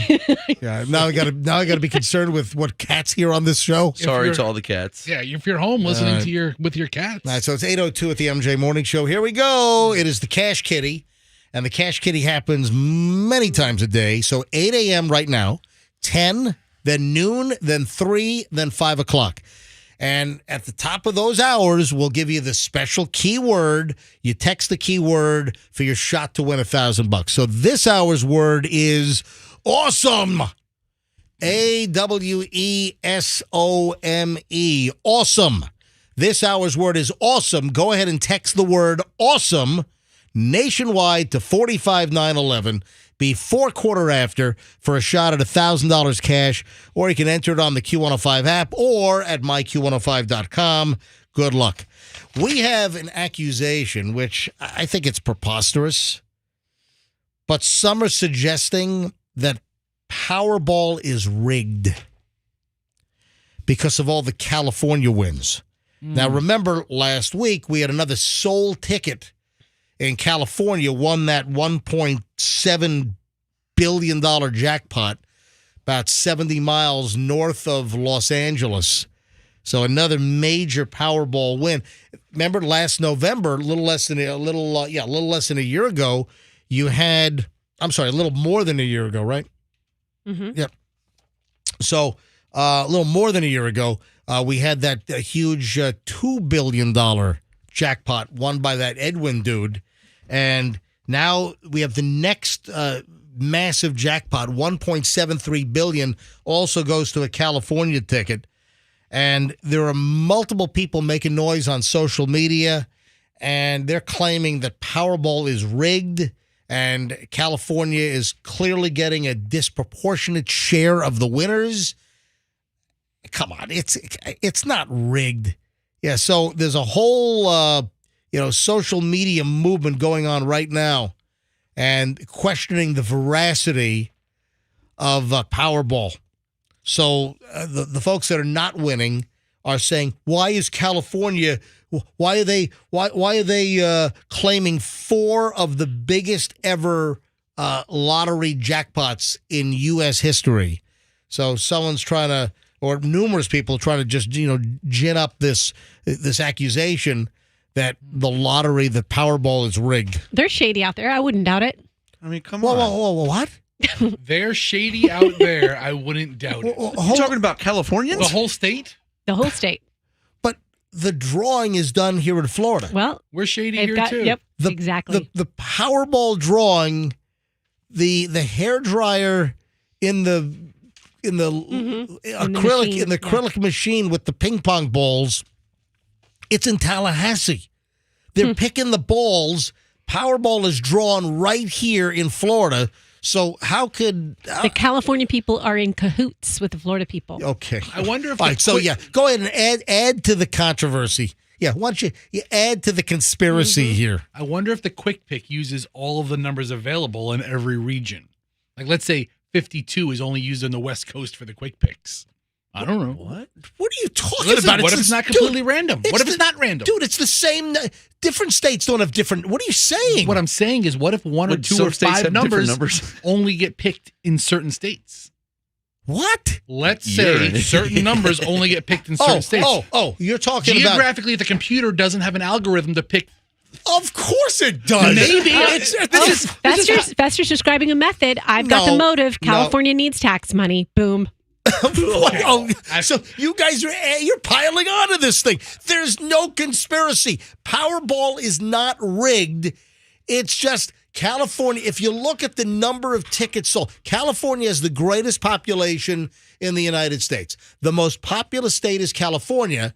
And you know what, Fester or Roxanne, who's a better, well, Roxanne, maybe, I'll tell you what, both of you guys search this. Okay. Search which states sell the most Powerball tickets. Well, it's California. Of course. All right, so just type that in. Let me see. New Jersey, actually. These are the... Type in which states sell the most power. Okay, I was looking at per capita. Exactly. Gotcha. Just type in which states sell the most Powerball tickets. And I'm guessing California is the top state. Just by being the most popular. Yeah, most populous state. So just give me the list. Find it first? Come on, Wait a second. What I'm looking at from 2022 data, unless this is per capita, I'm seeing New York leading the charge, followed by Florida, then California. Could that be possible? Maybe. So you're saying these are 2022 stats? Yes. Where have... Yep. Well, read me the exact thing that you're seeing. Sales of lotteries in the United States in 2022. Maybe that's not specific to Powerball, though. Right. So maybe it's lotteries in general. Yeah, lotteries in general. Don't buy into the conspiracy crap. You know, there's just so much garbage online. I mean, TikTok and the whole Chinese communist plot with TikTok, they're just injecting all kinds of stuff. You might think it's innocuous, but it's building up this conspiracy land, this conspiracy world, this conspiracy aura is just being built up in this country with all the social media stuff. And it's YouTube as well. It's YouTube, it's TikTok, it's all kinds of junk. The number of things that I see that come across my plate every single day of just erroneous, conspiratorial, just garbage, and the people that believe it. Oh, if it's on the internet, it's got to be real. I mean, just knock it off. Yeah, Fester. So I found a rollover map where you roll over the state as of July of 2023 this year. Which states have the most Powerball winners by state? Pick a state. Any state. South Carolina. South Carolina only has 7. Florida, right? Our state, 18. Is that 18 or 16? 16. I'm sorry, 16. The most is in Pennsylvania with 18. All right. California, as of 2020. 12. Yeah, 12. No, those are Powerball jackpots won by state. Okay. Isn't that what we're looking for? No, we're looking for we were looking for sales. Yeah. So, I was looking for Powerball. So, which state sells the most Powerball in ascending order? We both failed. Who cares? Anyways, hey, listen to this. Tell me if you think this is even within the realm of possibility.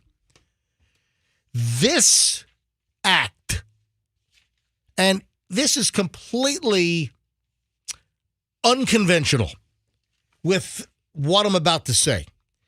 This act, you got to think outside the box or you'll never get this. This act can age you faster than smoking or obesity, according to new research. Staring at your phone for a long time. What? Staring at your phone for a long time. Like not a bad guess. All the UV or whatever it is. The blue light? The blue light, I'm sorry. Yeah, the blue light. Not a bad guess, but you know what? I think I'm going to go to phones on this. Let's go to phones on a Monday. This act can age you faster than smoking or being obese. What is it?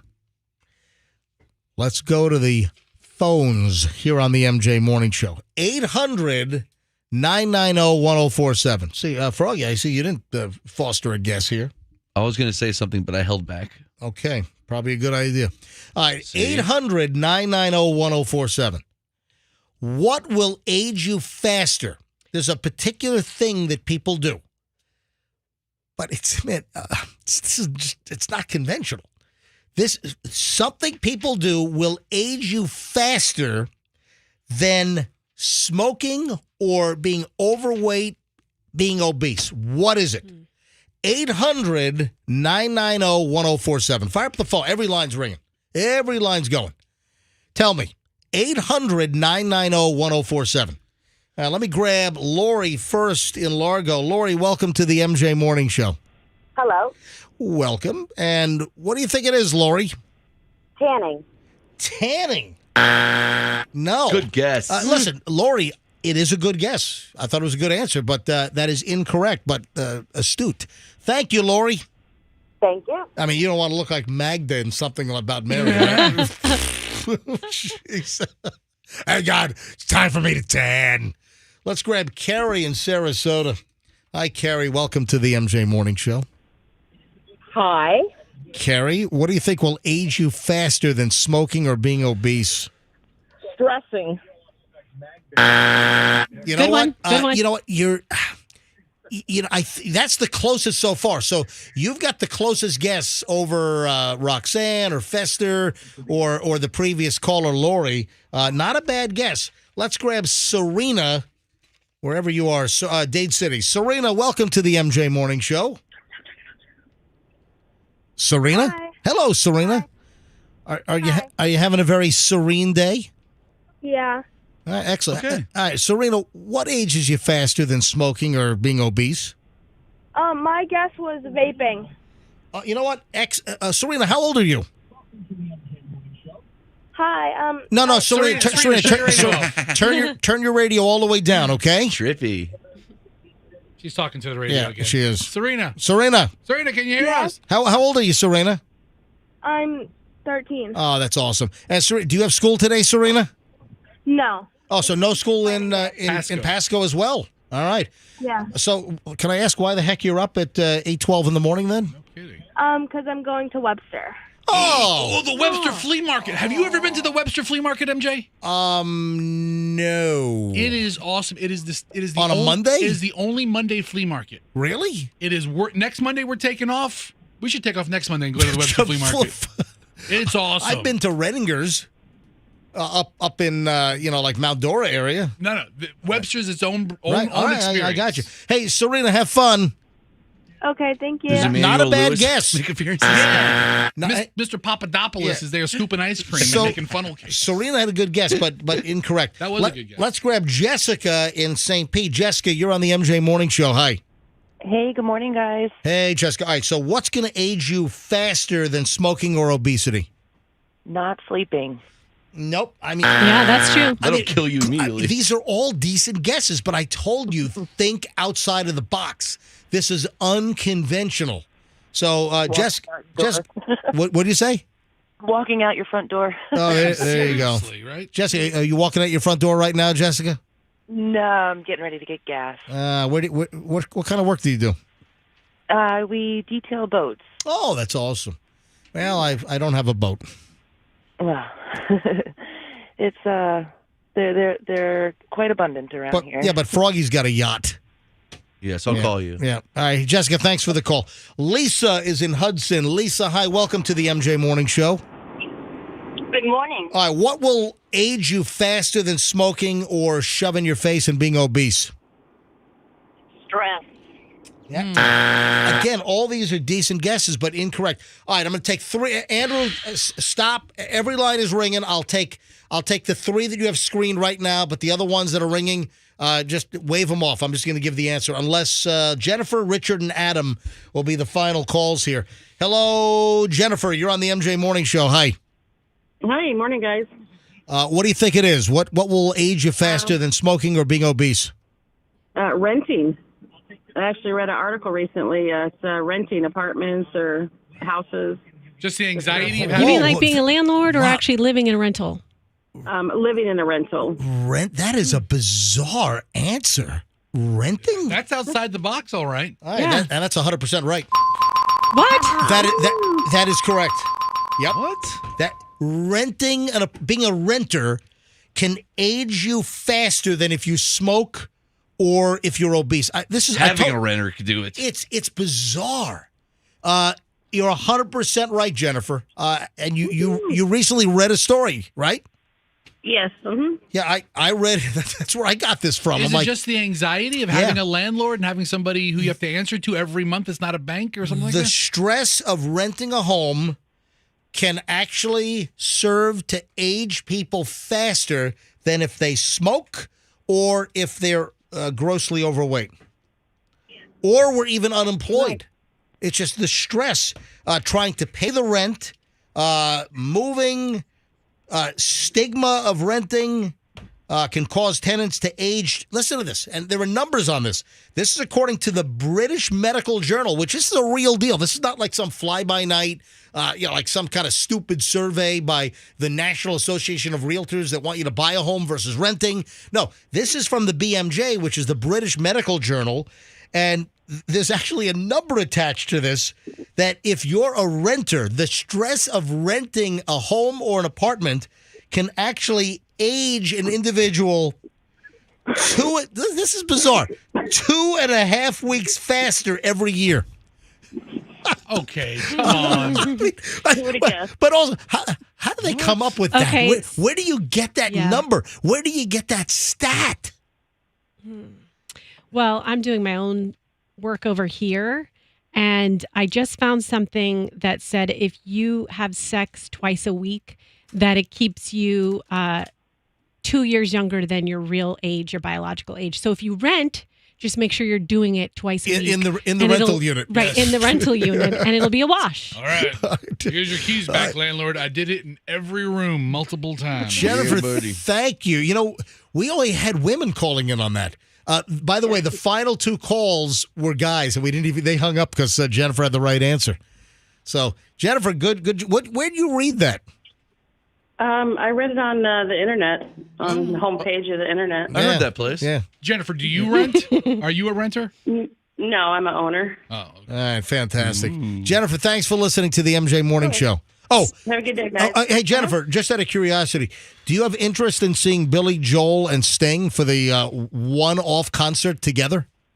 Sure, absolutely. Yeah, so, who wouldn't? 9 o'clock hour, I don't know if you knew this, but the announcement was made last week, and all this week after 9 a.m., I'm going to give away Billy Joel and Sting tickets for the Ray J Stadium tour coming up on Saturday, February 24th. Nice Saturday night. It's not like a Wednesday night. It's a Saturday night.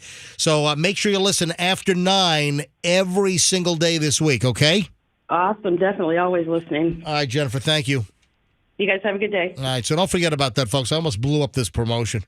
Why are you laughing? Because it's so true, and I'm so surprised and almost proud of you for not. Yeah, listen. I've told the story. I almost blew up this whole deal because there was all this hype last week about this major announcements coming down. Thursday last week after 1 o'clock. Big announcement, press conference at the stadium, the Tampa Sports Authority, the reps from the Bucks, Mayor Jane Castor, and I'm kind of plugged in around here, so I kind of know what's going on, and my MJ tentacles are everywhere on a lot of things, and I knew what it was. I'd been tipped off much earlier that it was going to be Billy Joel and Sting. That was going to be the big announcement. And on Wednesday, the day before the big announcement, I was just about to blurt it out. It's like, why wait for the big press conference on Thursday? All right, here's the deal. It's going to be Sting and Billy Joel. Yeah, right. What's the worst that could happen, right? Well, Andrew was in the promotions meeting on it, and that if it leaked out, if anyone blurted it, that the tickets would be pulled. So Andrew, as I'm about to blurt out last Wednesday what the big announcement was going to be on Thursday, that it was going to be Billy Joel and Sting for the one and only concert of them together in the United States, only at Ray J. I was about to blurt it out on Wednesday, and then Andrew's like, he's yelling in my ear because he can talk in my ear and not go on the air. And he's like, stop, no, you're going to ruin it. Apparently, if I would have blurted it, they would have canceled the promotion with us. We don't know that. I'm pretty sure it would have happened. I would have pissed them off so badly, but I held back and I did not blow the. Aren't you proud of me? Aren't you proud that I finally showed some degree of restraint in my life? Give me some credit. Give me a pat on the back. I am proud and disappointed. Very good. Mm-hmm. So, MJ. Yeah. About a year ago from his, not maybe 6 months ago from now, in the past. What the hell are you just... Billy Joel's concert's in February, what are you saying? Well, in April, he was at Raymond James Stadium at the Taylor Swift concert. Why didn't you just say that instead of whatever you just tried to say? A year ago, 6 months ago, but maybe from now and then. What would you? I was going to say about a year from his concert anyway, but he was here with Taylor Swift. There's a big picture of him on Instagram. Yeah, we know that. Okay, yeah, just bring it up. Thank you. we just bring up trivial crap sometimes. Billy Joel brought his wife and 2 little daughters to see Taylor Swift when Taylor Swift did her Eras tour for 3 nights here in Tampa. And somehow they got backstage passes. How did he do that? How was he able to score that? You want to hear about the wildest insurance claim? So Froggy just made an insurance claim because he got, have you seen that lady again? Oh, yeah, a couple times a week. So the woman that smashed into Froggy's pickup truck, which was ultimately totaled by Flo over at Progressive. Was floatled. Yeah. It was That's funny. You just make that up? Yes, sir. Every once in a while I hit one. That's spontaneous. That's funny. I floatled. I chortled and stickered at that one. That's pretty good. So Flo from Progressive personally handled Froggy's claim and adjustment. So Froggy's truck was totaled. And he got a check for what, $17,100 or something? Yeah, give or take. Yeah, Froggy had a 2014 Nissan Titan, and this woman flies out of a Chick-fil-A parking lot on Hillsborough near Town and Country, and just smashes into Froggy's truck, totals the truck, and turns out the woman, the kid of the woman is on Froggy's kids' soccer team, so they see the lady all the time. So here's what I want you to do. Froggy, here's what I want you to do. You got this? I'm not doing whatever you want me to do. The lady that smashed into Froggy, totaling his truck, her kid is on Froggy's soccer team. How many times a week you see her? A few times, yeah. All right. Here's what I want you to do. Serious team. When's the next practice or when's the next game? This weekend. What about practice? Practice during the week, though, right? Wednesday. Okay, so Wednesday practice. Here's what I want you to do. Drive your new truck to the practice. And then grab mommy. Just find her.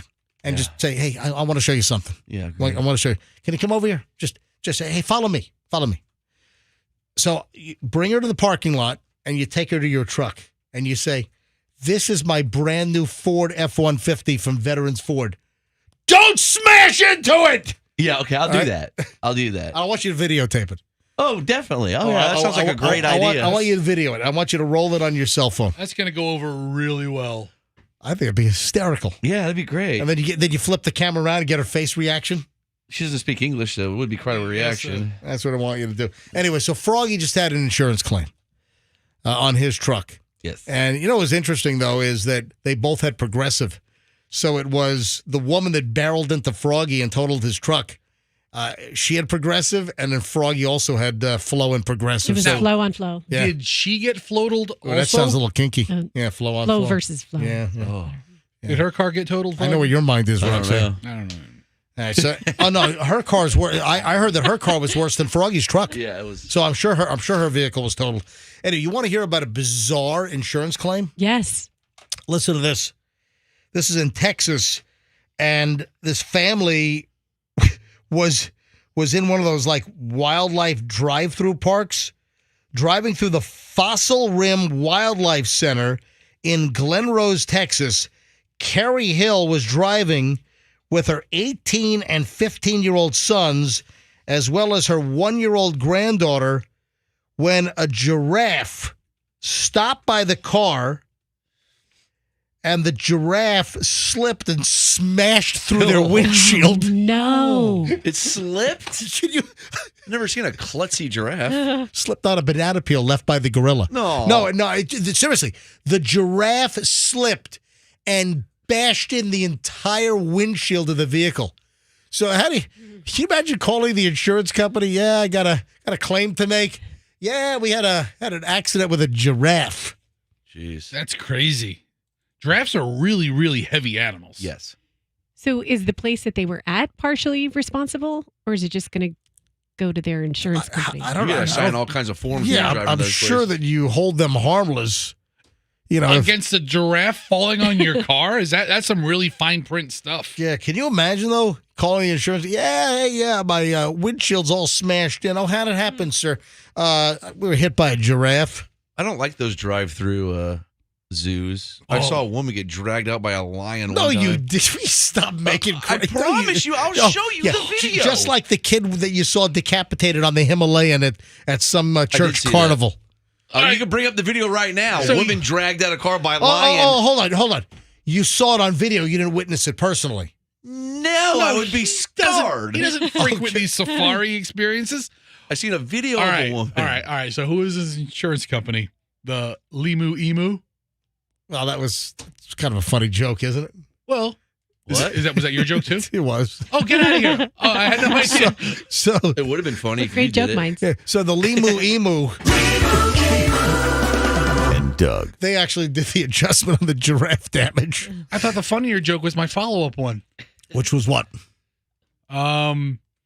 Farmers, we've seen that. Well, I have that as well. Get outta here. That's the second. Look, it's ready to go. Farmers, we know a thing or two because we've seen a thing or two. See, I had it ready to Damn go. it. Yeah, and We are farmers. Bum, bum, bum, bum, bum, bum. hey, J.K. Simmons, the you bald drummer dude. All right, so Drummer, dude. all right, you saw that movie, right? Yeah, Crash or Not Crash. What was the name of that thing? Symbol. No, what was the name of the movie? It was called Crash. No, it was not Crash. Which one? No, Crash is. No, the J.K. Simmons movie where he was the crazy band guy. You suck at drumming. You suck. That's him in the whole movie. What was the name of the movie? Whiplash. Oh, Whiplash. Yes. See what happens in a crash? You get whiplash. That was a great movie, Whiplash. So hey, J.K. Simmons, who does the Farmers commercials, At Farmers, we know a thing or two because we've seen a thing or two. Yeah. Hey, J.K., you smartass. Have you seen a giraffe smash through the windshield of a car? How about that one? I wonder what insurance company. It doesn't say it. So I saw the story. It doesn't say what insurance company she had. But you think Farmers is like, oh, please let it be us. Please. Put it in a commercial. Please, we'll make a commercial. Yes. And they have like some kind of mock-up or statue. You can have the giraffe's head through the windshield of the car. It doesn't say which insurance company that they had, but the giraffe lost its balance, and first it poked its head through the sunroof of the Kia Sorento. Yeah, those animals are super aggressive. They know those cars mean food. They can get right in there. Oh yeah, yeah. I'll grab some some cookies or something. Or have you ever fed a giraffe? Or Yes. what is the snack in the purple package? It's a Hispanic snack. Takis? Yes. Yeah. What is it called? Takis? Takis? Takis? I heard from somebody that those are like the worst for your health. Oh, yeah. Really? Because I they're heard so that. good. I heard the Taki. Is it Taki? It's the purple. Yeah, Takis, right? Yeah, the Taki Fuego. They're like super spicy. I mean, it's a mainstream snack, but didn't it? What is it? I've never had those. Didn't it start like with? It's like a rolled Dorito that's Right. in like really spicy. Right. Wasn't it popularized with the Hispanic community, if I'm not mistaken? I think the first couple of times I've Takis? seen them, there was more of a Latin store, Exactly. but now I see them Yeah. everywhere. Yeah. So that's what I'm saying. That I think it started off as a Latino Delicacy. or a snack, but it's gone mainstream. But I had somebody tell me that the Takis, of all the snack foods that are out there, that these things are like worse for your health than anything. What? And like you'll have kids go through like a whole bag of these things, and you've just like consumed like a year and a half's worth of sodium and. Is it the coloring? Oh, that's a good question. Very, very colorful. I mean, some We of them should- are blue, Yeah. an unnatural food color. We should yucca it. What? Yucca it. We should use that app, the Yucca app. Oh, I thought you were talking about yucca or Well, juca. I don't know how. Yeah, I don't know how to pronounce the app, but I know what yucca is. Yeah. Yucca's yucca. So I heard Takis are like among the worst snack food item that you can possibly eat. All right, are you a sheet washer or are you not a sheet washer? Why wouldn't you wash your sheets? Well, the question I have for the team here, Roxanne, I'm guessing you do the laundry at the house, right? It's an equal opportunity house around my 1120. All right, Yeah. does equal Doug do the opportunity. laundry? We both do. I've never. You supposed to give out your address? What are you doing? 1120. What? She says she's like, it's an equal opportunity house, and then she starts rattling off her address. Are you nuts? Really? And then I Fester just lost my repeats it. mind. Well, it's on the MJ Morning Show podcast forever. We didn't dump it. Hold it. You've been so protected. You don't even want to say what county you live in for security reasons, and you're about to blow out your address on the air? Holy cow. That was quite... That was a joke. Oh It my. wasn't really my numbers. All right. No. All right. Anyway, I have confessed this in the past, and I don't really feel proud about this, but it's just reality. Mm-hmm. I have never, our current house, we've been in this house now for 18 years. The house that we're living in now, we built it. Michelle and I built this thing from the ground up, and our certificate of occupancy was in early July. We moved in July 4th weekend of 2005. So we just celebrated 18 years in our house, and we've gone through, I think, 2 sets of washers and dryers in that time frame. I have never once done laundry in the house. Listen, I'm sorry. I've never touched it. But Good for you. the question I have, though, is when it comes to, am I going to say holy sheet when I hear the answer here? Roxanne, so your sheets in your master bedroom, do you guys sleep in the same bed, you and Doug? Yes, Okay, we do. all right. Because listen, there's sort of a trend that some couples are sleeping apart, even though they might be happily married. You know, it's the whole better sleep deal. Yeah, I need to get a new mattress though, because it is so disruptive. If he moves, I can feel it on my side of the bed. Oh. So I understand why people do that. All right, so here's the deal. How many, well, let me put it this way. Let me make it easier. Mm-hmm. How often do you wash the sheets Dos. on your bed? 2 times 2 times what? a week. Really? 2 times a week? Mm-hmm. Man, Doug must be a sweater. You wash the sheets 2 times a week? Because my kid is in there with us too. Oh, yeah. All the grimy, grubby kitty. I read a story that some people only wash their sheets 3 times a year. Okay, And- that's disgusting. Yeah, and your bed, if you don't wash your sheets, I think once a week is what is recommended. What? That seems like a lot too. I think that you're kind of... Well, it depends. think- mean, it depends if you shower at night or in the morning. I think that should be a factor. And it depends if you have animals. There are a lot of different factors. All right, here is a study that was done on sheet washing, and 45% of single men only wash their bedding once every 4 months. Single women, a little bit better. Single women wash their bedding around every 2 weeks, and couples wash their bedding around once a month. Those are the averages, right? But some people, according to the survey, only wash their sheets 3 times a year. Yeah, according to the listen, Did you hear Roxanne's I wow did. of judgment? Yeah.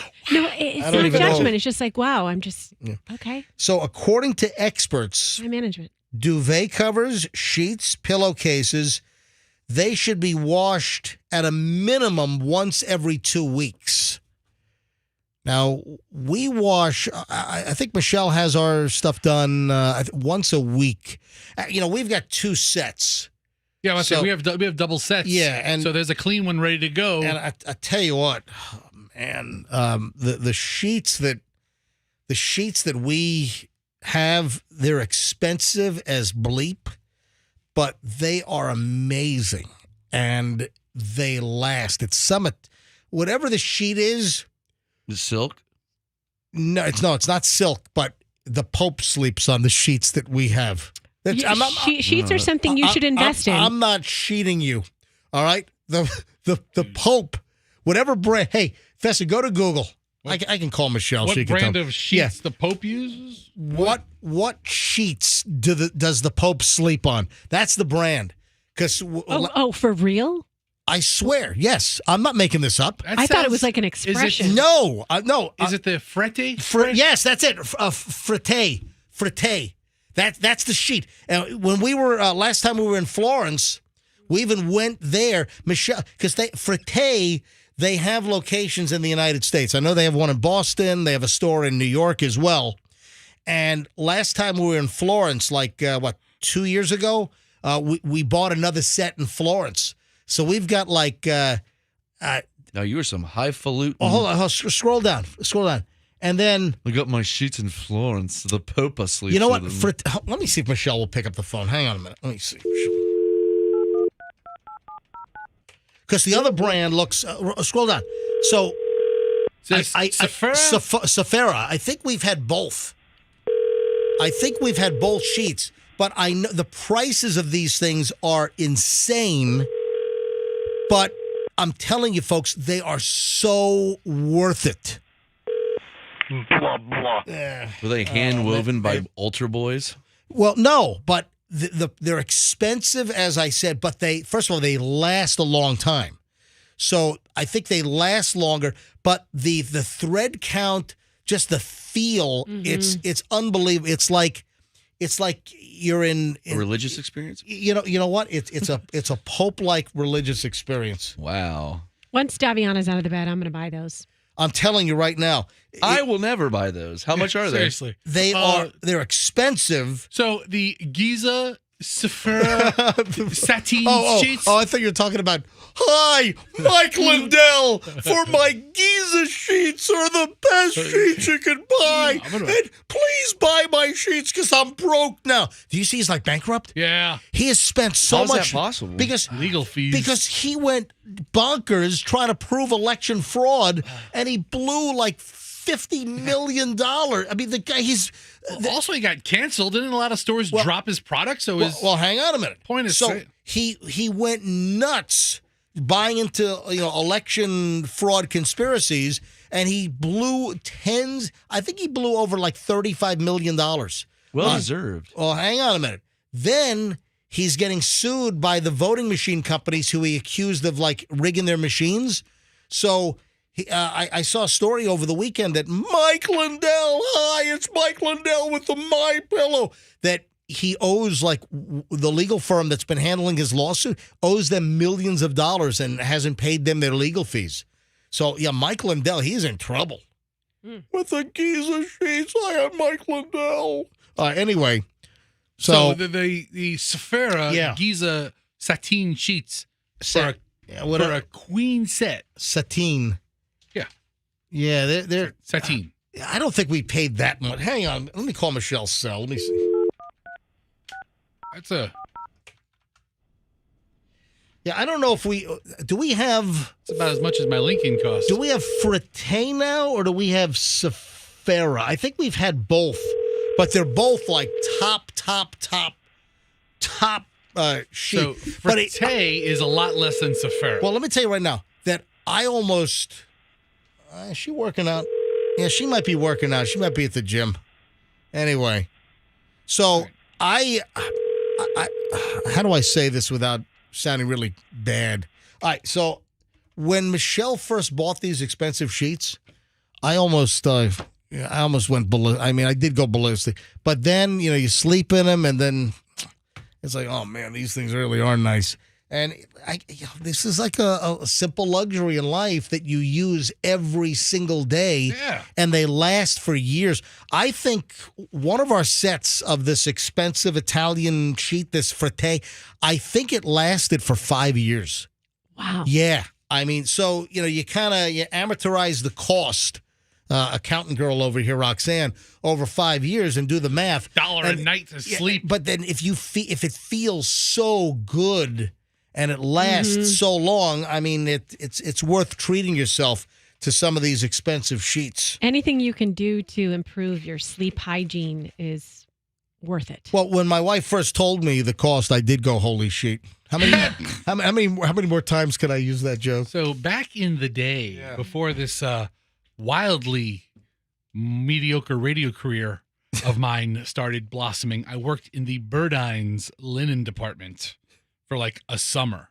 Right. And I told every sheet joke there was. Oh, I'm sure you did. Holy sheets to Yeah. how you want to keep your sheets away from your mouth because if you Stop. because if you eat them, Stop. Enough of that. I don't get it. Anyway, so the you don't get it. You can't put your Okay. linens by your mouth because if you eat. Stop. Okay. Stop. Come on. Why do you have Now to, I got it. Why do you I have to didn't bait get him? it. I didn't get it. You slow? I mean, you know, You slow today? the manager knew everything about betting, and I said he had sheet for brains. All right, stop. That was funny. That's right. Fester used to work Yeah, in I was fired. from Fester that used to work in the betting department at Burdines. for like 6 weeks, and I ran scams. I ran scams. Burdines became Macy's, right? I get later, yeah. Yeah. Did you sheet the bed and get fired? Oh, stop. No, why would he? That's what you do to a bed. I come on. I burnt those out already. Yeah, you did. Yeah, I totally burnt those out. All right. On a more serious note, the FBI director has warned of a rise in terror threats against Americans with what's going on over in the Middle East right now with Israel and the Hamas terror organization. There are an increased number of threats, and law enforcement has been obviously working overtime. Remember, I went to New York on Friday with Michelle. So right after the show, Fester, you took me to the airport. Thank you. Yes, sir. Yeah.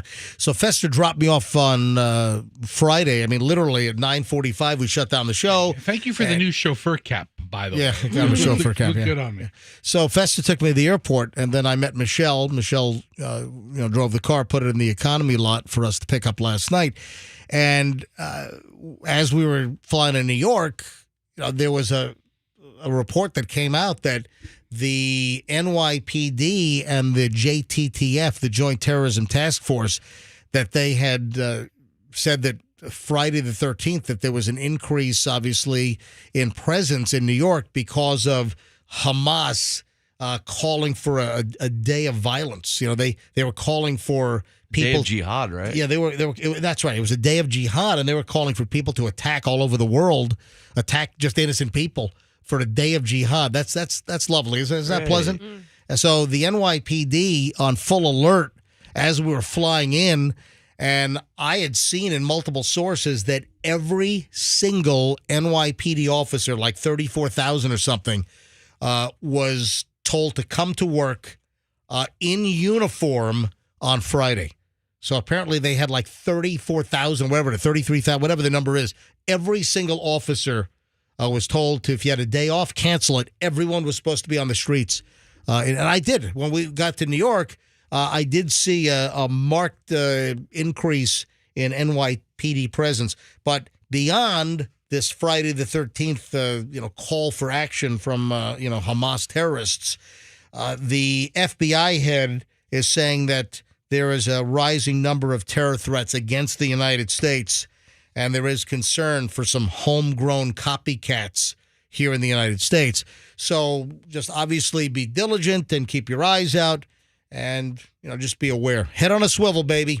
As they say, always. Listen, wherever you are. I mean, ladies, you're in the, public shopping center parking lot. You're at the mall parking lot, wherever you are.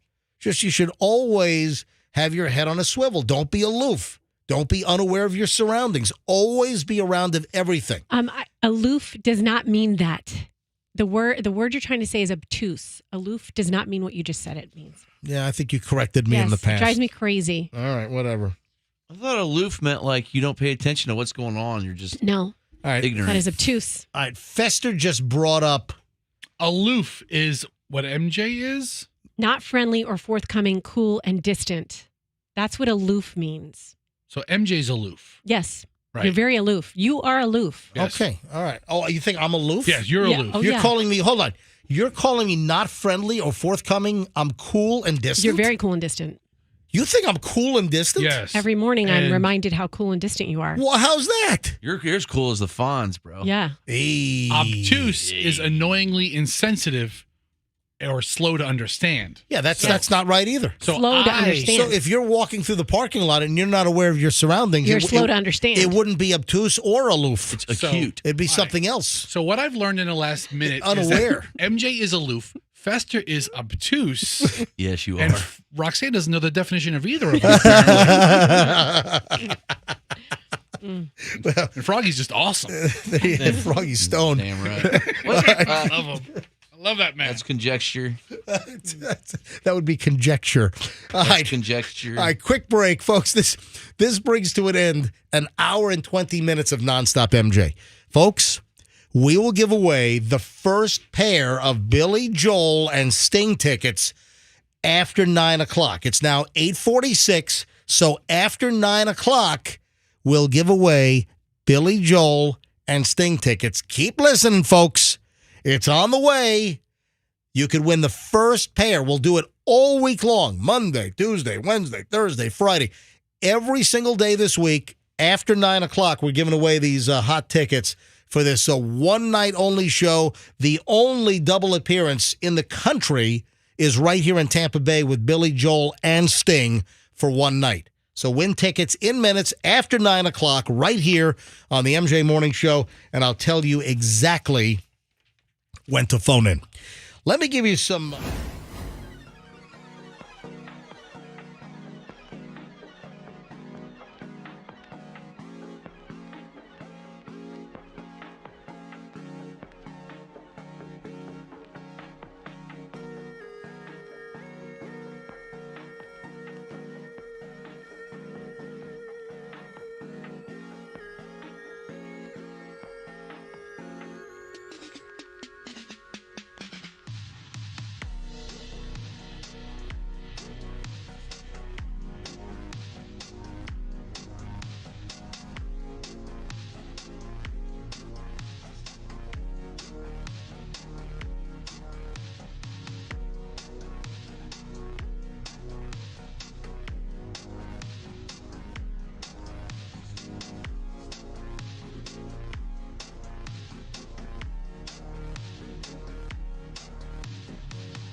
It is the MJ Morning Show, and it is exactly 9 o'clock. Bing! All right, the 9 o'clock hour has started. That means that we are now within the window of me giving away these Billy Joel and Sting tickets. This will be the first pair for the just-announced concert. It's going to be February 24th at Raymond James Stadium, the only time that Billy Joel will be with Sting for this major concert here in the Tampa Bay area. And we've got your tickets here at Q105 all week long. Going to give them away after 9 o'clock. So the first pair, I'll look at the phones. Not now. I didn't say I'm going to give away. All right, when's the last time I said we're going to give away something at the 9 o'clock hour and I gave it away at exactly 9 o'clock? No, that's not going to happen. It's a long hour. It's like monkeys are not going to fly out of my butt now either. All right, but I'm not going to wait. I'm not going to make you wait the whole hour. So it will be reasonable time that I'll give away the tickets. So every single line is ringing here. Do you think Sting will play Piano Man? Yes. Do you think Billy Joel will sing Roxanne? Yeah. A Message in a Bottle. I love that right? Billy Joel song. Yeah, there you go. Roxanne. Or what was the Russians? What was that song? The Russians love their children too. Remember that thing? Nope. It's kind of a dirge. Kind of a sad song. Anyway. 2 million, 4 million, 6 million. No one knows how much liquor was stolen from the distributor in Hillsborough County. The biggest liquor heist in U.S. history has occurred. All right, I'm trying to obviously emulate the Goodfellas Lufthansa heist. Yes.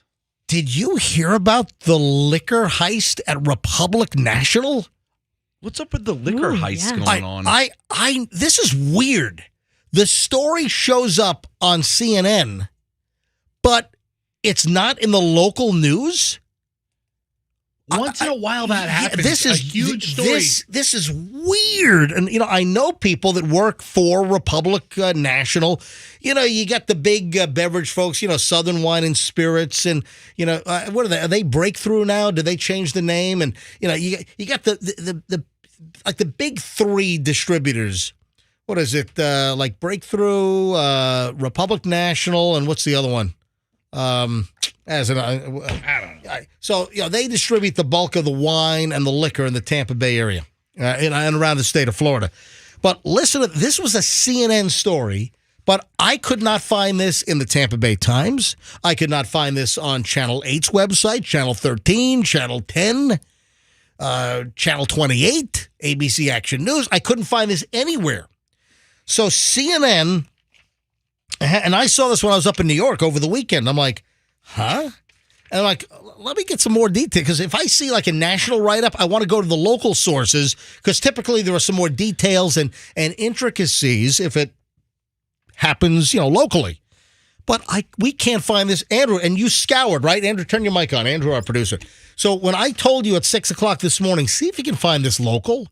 It's nowhere, right? I could not find it anywhere. I did searches. I searched each individual website. This is weird. So here's the headline from CNN. Thieves in Florida use tractor trailers to steal more than $1.6 million in alcohol from U.S. distributor. Jeez. Yeah, you'd need to. Would they steal everything? An investigation is underway in Florida after burglars used tractor trailers to steal more than $1.6 million worth of alcohol from a distribution company that carries brands including Jose Cuervo and Malibu. The theft began during the early morning hours on July 8th. 3 months ago? Yes. At Republic National Distributing Company located in Hillsborough County, south of Tampa. Is there a warehouse like in Gibson? Look and see where Republic National is here in Hillsborough. Okay. All right. So, but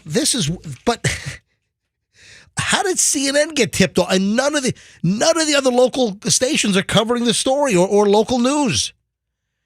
So, according to a newly unsealed search warrant obtained by CNN on October 5th, between 4:10 a.m. and 9:45 a.m., it must have been a weekend, the thieves removed 4,277 cases of liquor from the company. Jeez. that also distributes alcohol from Franzia Wines and Sutter Home Winery, according to the search warrant, which was issued for an Apple iPhone 14 Pro Max. Authorities believe there is probable cause that the phone contains specific information, technical data, and evidence showing that a burglary and grand theft took place, according to the warrant. The thieves referred to in the document as unknown suspects also removed digital video recorders used by the alcohol distributor for video surveillance purposes. Gibsonton. So the big warehouse building is in Gibsonton. Who said that? It's in the story. So Okay. the warehouse is in Gibson, located in Gibsonton. The offices are located near Waters Avenue. Okay, The but warehouse must be in the Gibsonton. warehouse must be in Gibsonton. Right. So located in Gibsonton, Republic National, RNDC, is one of the nation's largest wine and spirits distributors with 14,000 employees in 38 states and the D.C. area, according to the website. While we are unable to comment at this time because this is an active law enforcement investigation, we have confidence that law enforcement is handling this matter seriously and taking all necessary steps to find the perpetrators of this crime, said Kanchan Kincaid, Vice President of Corporate Communications for Republican National Distributor. Using surveillance video from a nearby business and a convenience store, well, because apparently they stole the video surveillance out of the warehouse. This is an inside job. Oh, this is massive. How the hell is this story just coming out now over the weekend? Why is this a CNN published story over the weekend and no local news operations have this? Great question. What makes you think it's an inside job? Because you know where the security camera system is? Yeah, So you're saying it's like the Lufthansa heist? Yes. 2 million, 3 million, 4 million, 7 million, 27 million. No one knows how much in liquor was stolen from Republic National Distributing in Gibsonton, Florida. Jimmy! Jimmy, I want my money. Jimmy, I want my money. I want my money. Wait, what is this? Pink Cadillac? You have a fur coat? I told you, don't spend any money. Jimmy, it's under my mother-in-law's name. It's all right. What do you do with 4,277 cases of liquor? Sell it to the mob. Oh, my God. I mean, where is this stuff? I mean, how elaborate. You pull up in the middle of the night with your own tractor trailers and you're stealing stuff? It's a high-end operation. Oh, my God. This is amazing. They use tractor trailers to steal. But what about loading the stuff? Loading onto your trucks? They have pallet jacks. You needed pallet jacks. You needed several guys. 4,200 and what did they say? How many cases was it? What, like 4,200, something like that? Yeah, cases of liquor. Yeah, I have the numbers here. 4,277. Yeah, 4,277 cases of liquor stolen. They probably got pallets of hundreds of them. From the Gibsonton warehouse. In July, and we're just finding out about it, the weekend of the 14th. The story, Fessa, go to the CNN story. CNN. And give me the date was like, scroll up. Oh, there we go. This was published on Sunday. This was published over the weekend. And again, no local news operations have. How did CNN get a hold of this? And no local news stations or the Tampa Bay Times has this. Tampa Tribune doesn't have it either. CNN apparently obtained the warrant. I said that. I said they obtained the unsealed search warrant on October 5th. And even then, that was 10 days ago. So CNN waited 10 days before they published the story on their website. But this is this has got to be one of the biggest liquor heists in the history of the United States that happened right here in Hillsborough County. Now, technically, I'm standing in Pinellas right now, but, you know. I'm picturing the burglars, like, in there stealing it, singing that song, 4,200 cases of liquor on the wall, 4,200 cases of liquor, take one down. Isn't that how it goes, 99 bottles of beer? Using surveillance video from a nearby business and a convenience store, Hillsborough County Sheriff's Office deputies were able to identify the tractor trailers used in the burglary, according to the warrant. Deputies later found additional surveillance video from a tractor trailer storage facility that showed the 3 tractor trailers used to remove the cases of alcohol. CNN has reached out to the Hillsborough County Sheriff's Office for more details, but has not heard back yet. Wow. Speaking of this story, do you know why Maury never got his money in Goodfellas? Do you know the reason? The wig man? Yeah. Do you know why he didn't get paid? He drove Jimmy crazy. No, because if you remember the beginning of the movie when Jimmy's strangling him and his wig falls off, he owed Jimmy money. So the money he made from the heist, Jimmy kept. Oh, really? Huh? From the LaFleur heist? Yeah. I just totally At made JFK. that up. Did you really? But it makes sense, doesn't it? I don't He know. did owe Jimmy money. Who knows? He owed Jimmy money. No. It's that Maury, the wig guy, just drove the...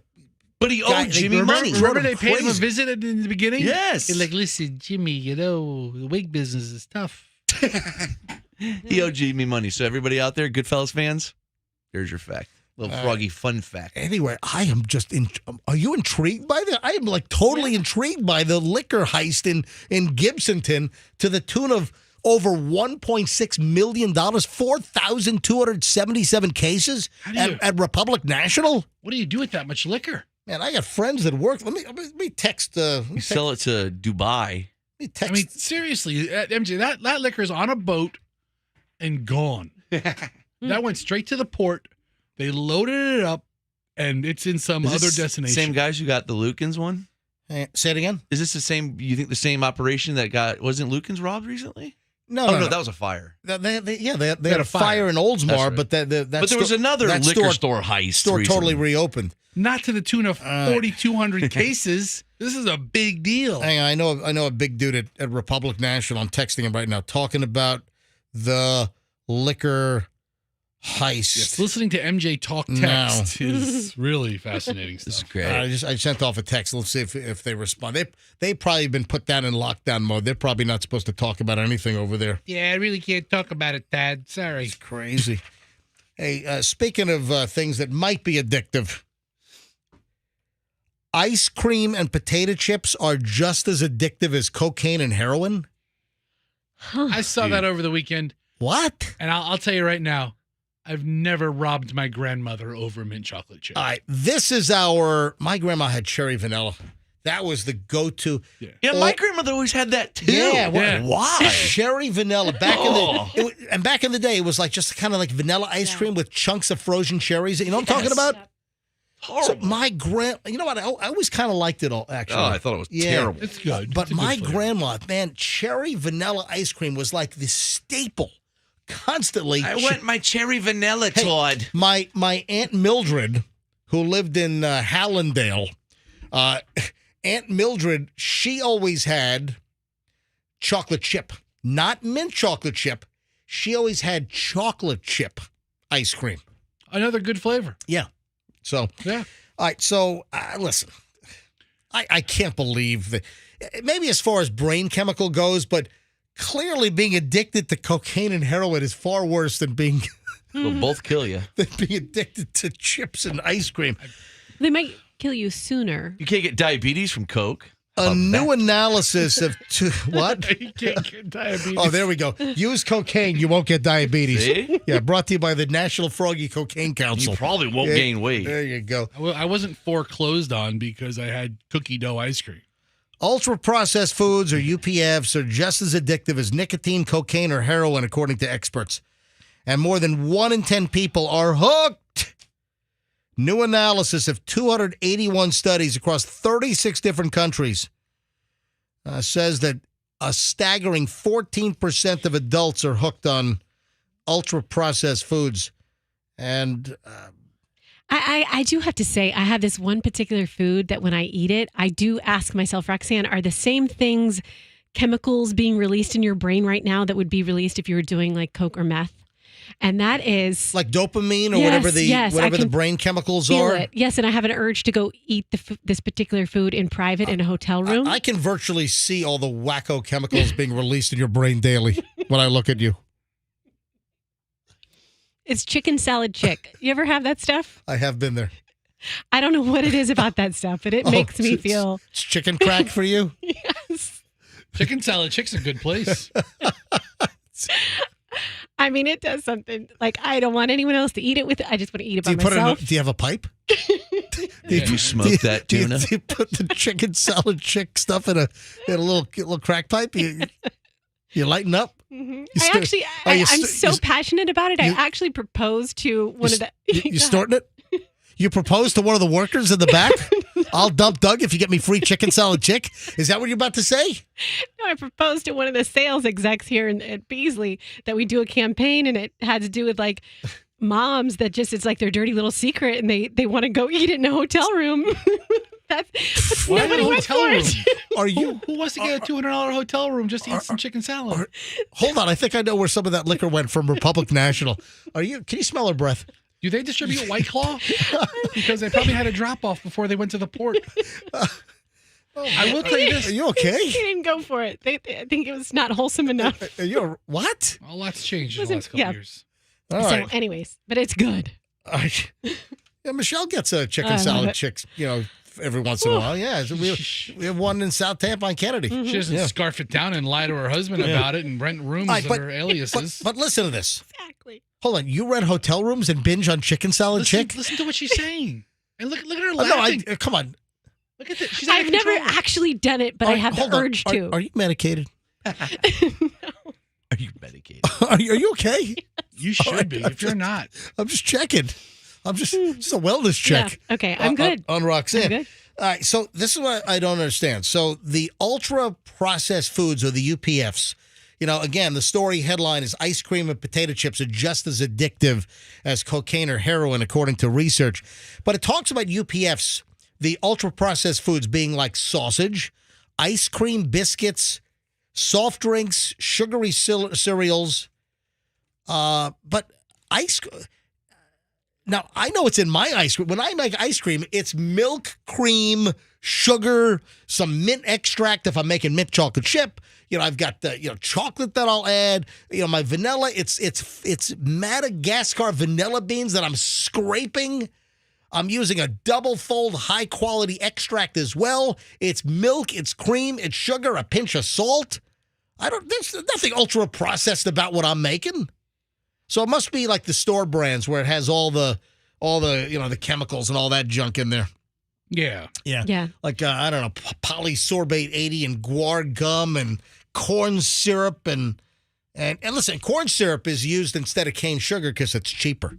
But corn syrup is just a sweetener. What kind of gum did you say? That's why Mexican Cokes are better than, because in Mexico they use the real cane sugar. See, in the Mexican Coke versus in the U.S. they went to corn syrup years ago in a Coke and a Pepsi. My friend, the old addict, he says Mexican Coke is better too. It is? Yeah, no, the other kind of Mexican Coke. I got you. All right. Hey, you know what? Let's give away the Billy Joel and Sting tickets right now. Let's go right now. You know what? I'm not going to tick Andrew off. I'm just going to go with caller 50. So I'll go halfway. Tomorrow I'll do 105. Caller 50 right now. Let's give away Billy Joel and Sting tickets. I didn't blow up the promotion, folks, by revealing the secret concert news before the big event last week. So we do have tickets to give away every single day this week. In the 9 o'clock hour, I'm giving away Billy Joel and Sting tickets. One night only, Ray J, on Saturday night, February 24th, early next year. Caller 50 right now. You got a pair. You're going to a hot concert. 800-990-1047.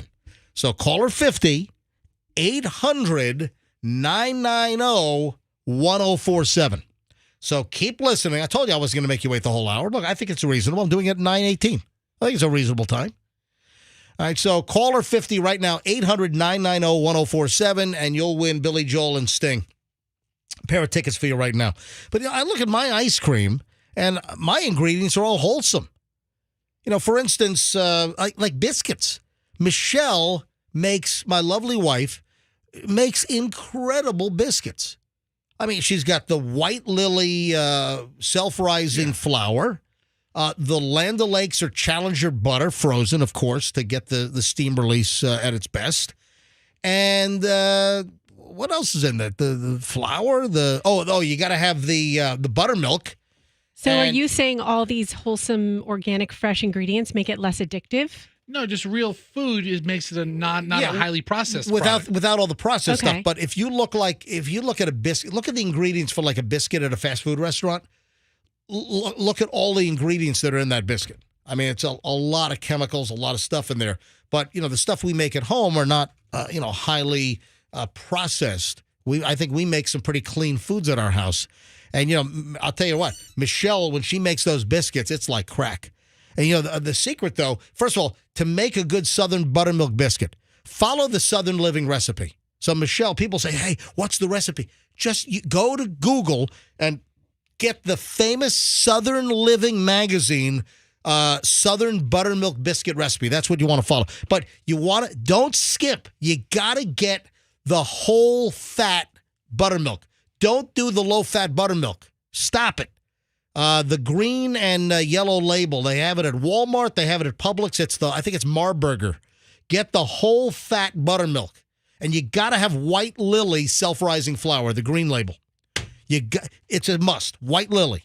And there are some that say that White Lily's flour was even just a little bit better when it was done in Georgia versus when they moved. But that's a whole different. That's a big fight in the flour community. Big deal. But winter wheat is what it's all about. All right, so I look at the stuff here. I know I make clean ice cream with just wholesome, fresh ingredients. But it still has sugar, and sugar is highly addictive. Yeah, I agree. Let's give away these Billy Joel and Sting tickets. Hi, good morning, MJ Morning Show. Who's this? Tracy Malman. Tracy, why are you calling the MJ Morning Show right now? For the Sting and Billy Joel tickets? That's going to be an awesome concert. Can you believe that? One night and only in Tampa Bay are we getting the duo together? Oh, my God. Wouldn't it be cool to win those tickets? What did it call? No, I said, wouldn't it be cool to win those tickets? What? Am I going to be the cool one? Caller 50, I think is what I said, right? Yes. Yes, you are. You win. Thank you. You got it. You're caller 50, and you got the first pair of tickets to see Billy Joel and Sting. What did you say your first name was again? Tracy. Tracy. Where are you calling from, Tracy? Lutz, Florida.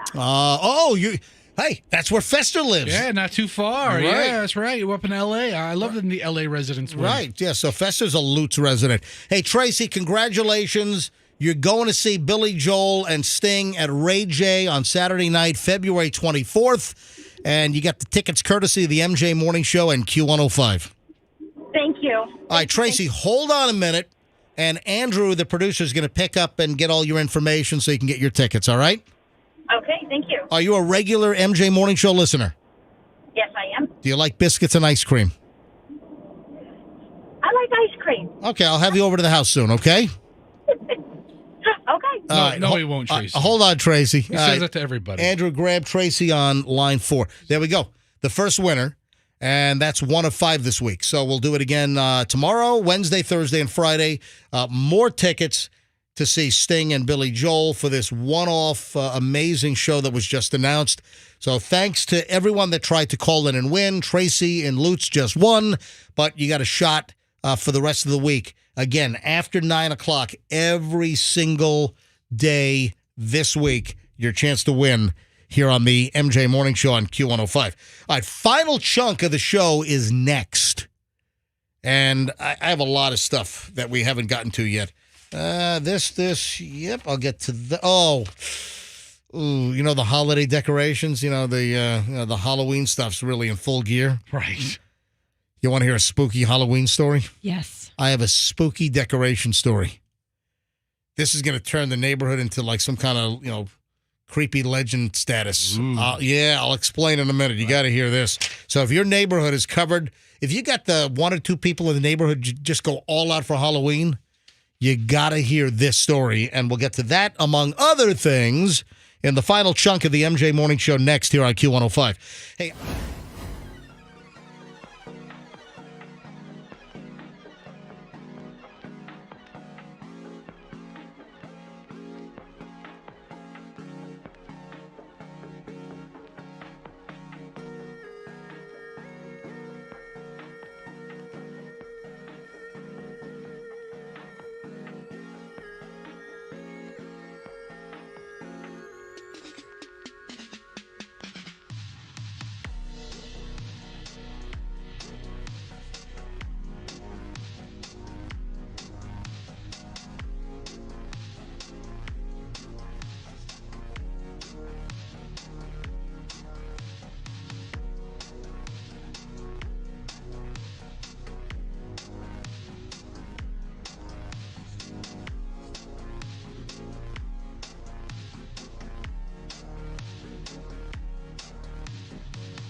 9:33 at the MJ Morning Show, and the final segment here on a Monday. Tracy, you got all Tracy's information, Andrew? Everything good on the ticket side? Fantastic. Thumbs up.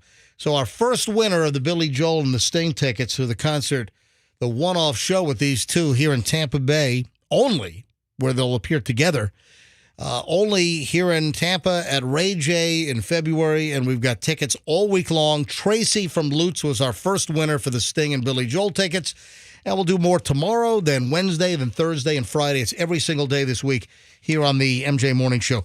Well, obviously, you've seen the Halloween decorations all over town. You know, we got a couple of pretty elaborate setups in my neighborhood because, you know, I walk incessantly.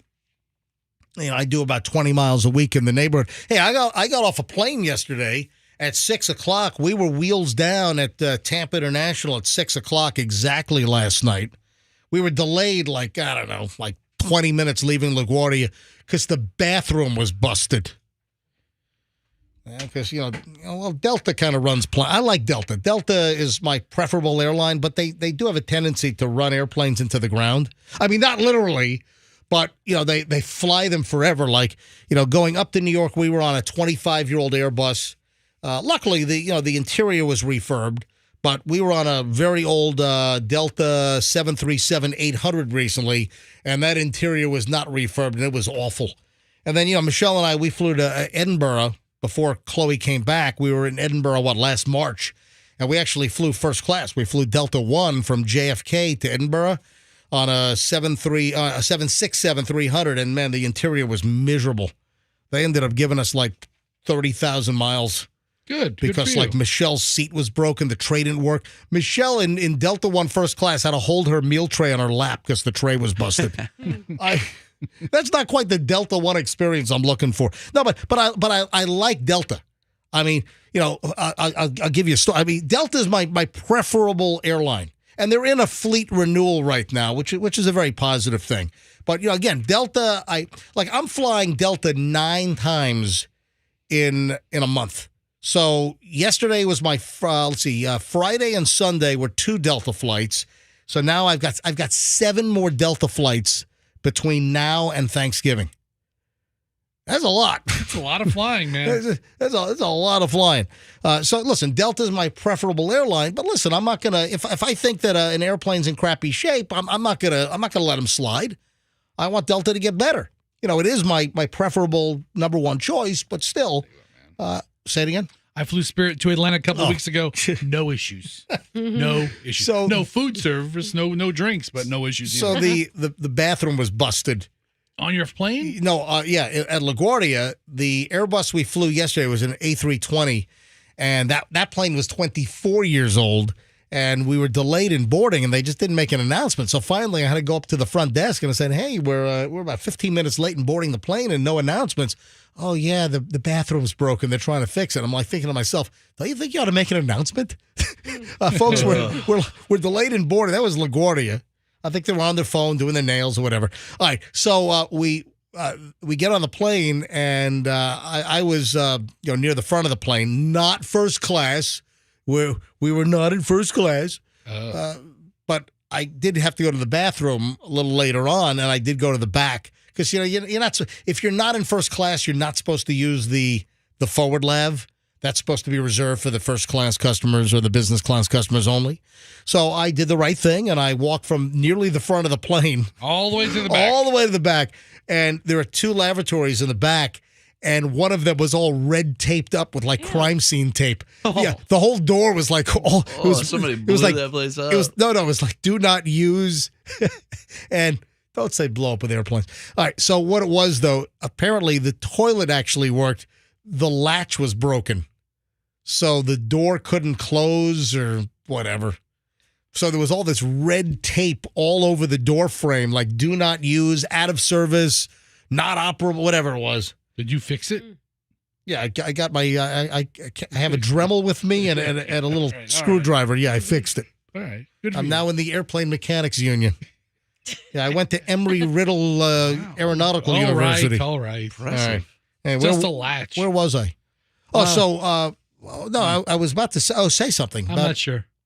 Well, we flew to New York over the weekend. We had a lovely. Oh yeah. It was kind of a nice little foodie weekend. Couple of slices of good pizza. Had a Joe's slice. Had a Prince Street pizza, pepperoni square. And hey, I'm not usually a pepperoni guy. Virtually the only time I do pepperoni is the spicy pepperoni square at Prince Street. And, you go Sunday morning at about 11 a.m. and there's no line. Other times, sometimes the line's wrapped around the block. You got to know when to go. I had a little omakase sushi with Julian on Friday night, and then we went to East Sodi. If you're up in New York, folks, get in line when they open and try to get a bar seat, or maybe you get lucky and get a table. But East Sodi in the West Village, just phenomenal. Always a good time there. All right, Halloween. I got distracted somehow, but I was about to talk about Halloween. And it's a terrible story. If you go through I know what I was saying. I was saying that I did my walk last night, and again, I recognized we got off the plane at 6. We're home by, 6:20 or so. I'm already walking at 6:30. I did 3 miles last night. So I got off the plane, and I wanted to get the deep vein thrombosis, get that worked out. Yeah, I wanted to get that David Bloom stuff out of my legs. You want to get Bloom? Yeah, I know, man. That guy was so good too. I feel so Stuff bad. him in a tank for 12 hours. Well, What do you that's what expect? happened to David Bloom, NBC News. Deep vein thrombosis, man. So I go for the walk, and again, I'm recognizing all of the Halloween decorations all over the neighborhood. A lot of my neighbors have gone all out, very elaborate. They've spent thousands, clearly. Well, there's a guy up in Beaver Dam, Wisconsin. Nice, Beaver. Beaver Dam, Wisconsin, eh? So up in Beaver Dam, Wisconsin, there's a dude in this neighborhood who has been known for what they call iconic Halloween decorations for years. This guy would attract people from all over. They drive by. Very elaborate Halloween decoration setup. The guy fell off a ladder last week and died. Holy crap. Does that That's suck? terrible. I told you it was a terrible story. Isn't that awful? Okay, Guess what the guy's last name was? Climber. Omen. Talk about a bad omen. The guy's last name, O-M-E-N. Like Omen. Damien. Terrible. You know that? Hey, go to YouTube. Bring up Damien Omen music. It was like whenever something that's was Fortuna. No, I don't think it was. I don't think it was O Fortuna that they used in that. I think it was like maybe like a somewhat interpretation. Damien Omen music. Yeah, bring that up. Yeah, right there. Bring up. I want the music where when something bad's about to happen, it's like and you know that someone's about to get chopped in half. Yeah, I know what Yeah.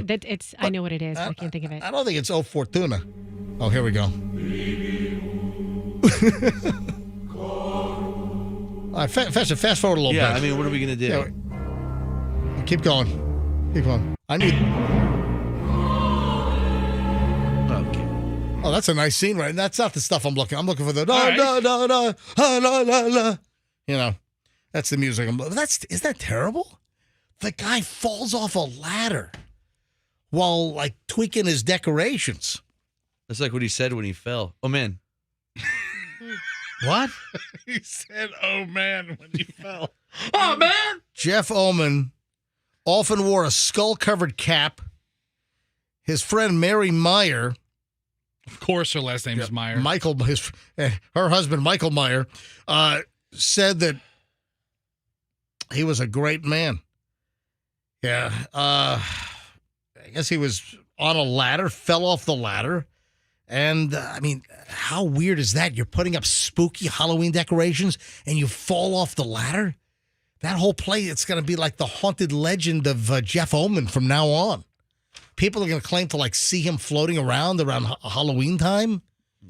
Ooh. Isn't that terrible? It's an awful story. Terrible. Hey, speaking of also awful stories, Antonio Brown still has not paid child support. Is he still in South Tampa in the house right off of Manhattan? I don't know. Remember where you and I visited with the megaphone? Yeah. Wonder if he's still there. But the latest on this, according to TMZ, and AB Antonio Brown, he was seen quite regularly. When was that? Was that last?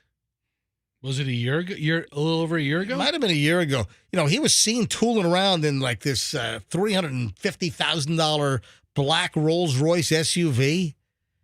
I saw him on Manhattan. I saw him on Gandhi. I remember that. Numerous times, you know, just tooling around town. But according to TMZ, the mother of Antonio Brown's children is completely fed up again. Told TMZ Sports that he's still not paying child support. And now, again, wants him arrested over it. Remember, That's why he couldn't leave his house when we went to there visit was a him. warrant for his arrest, and he wouldn't leave the house. That's why we went by. Exactly. That's why we went by with the megaphone, and we're trying to get Antonio Brown to get out of the house. Remember? Brown.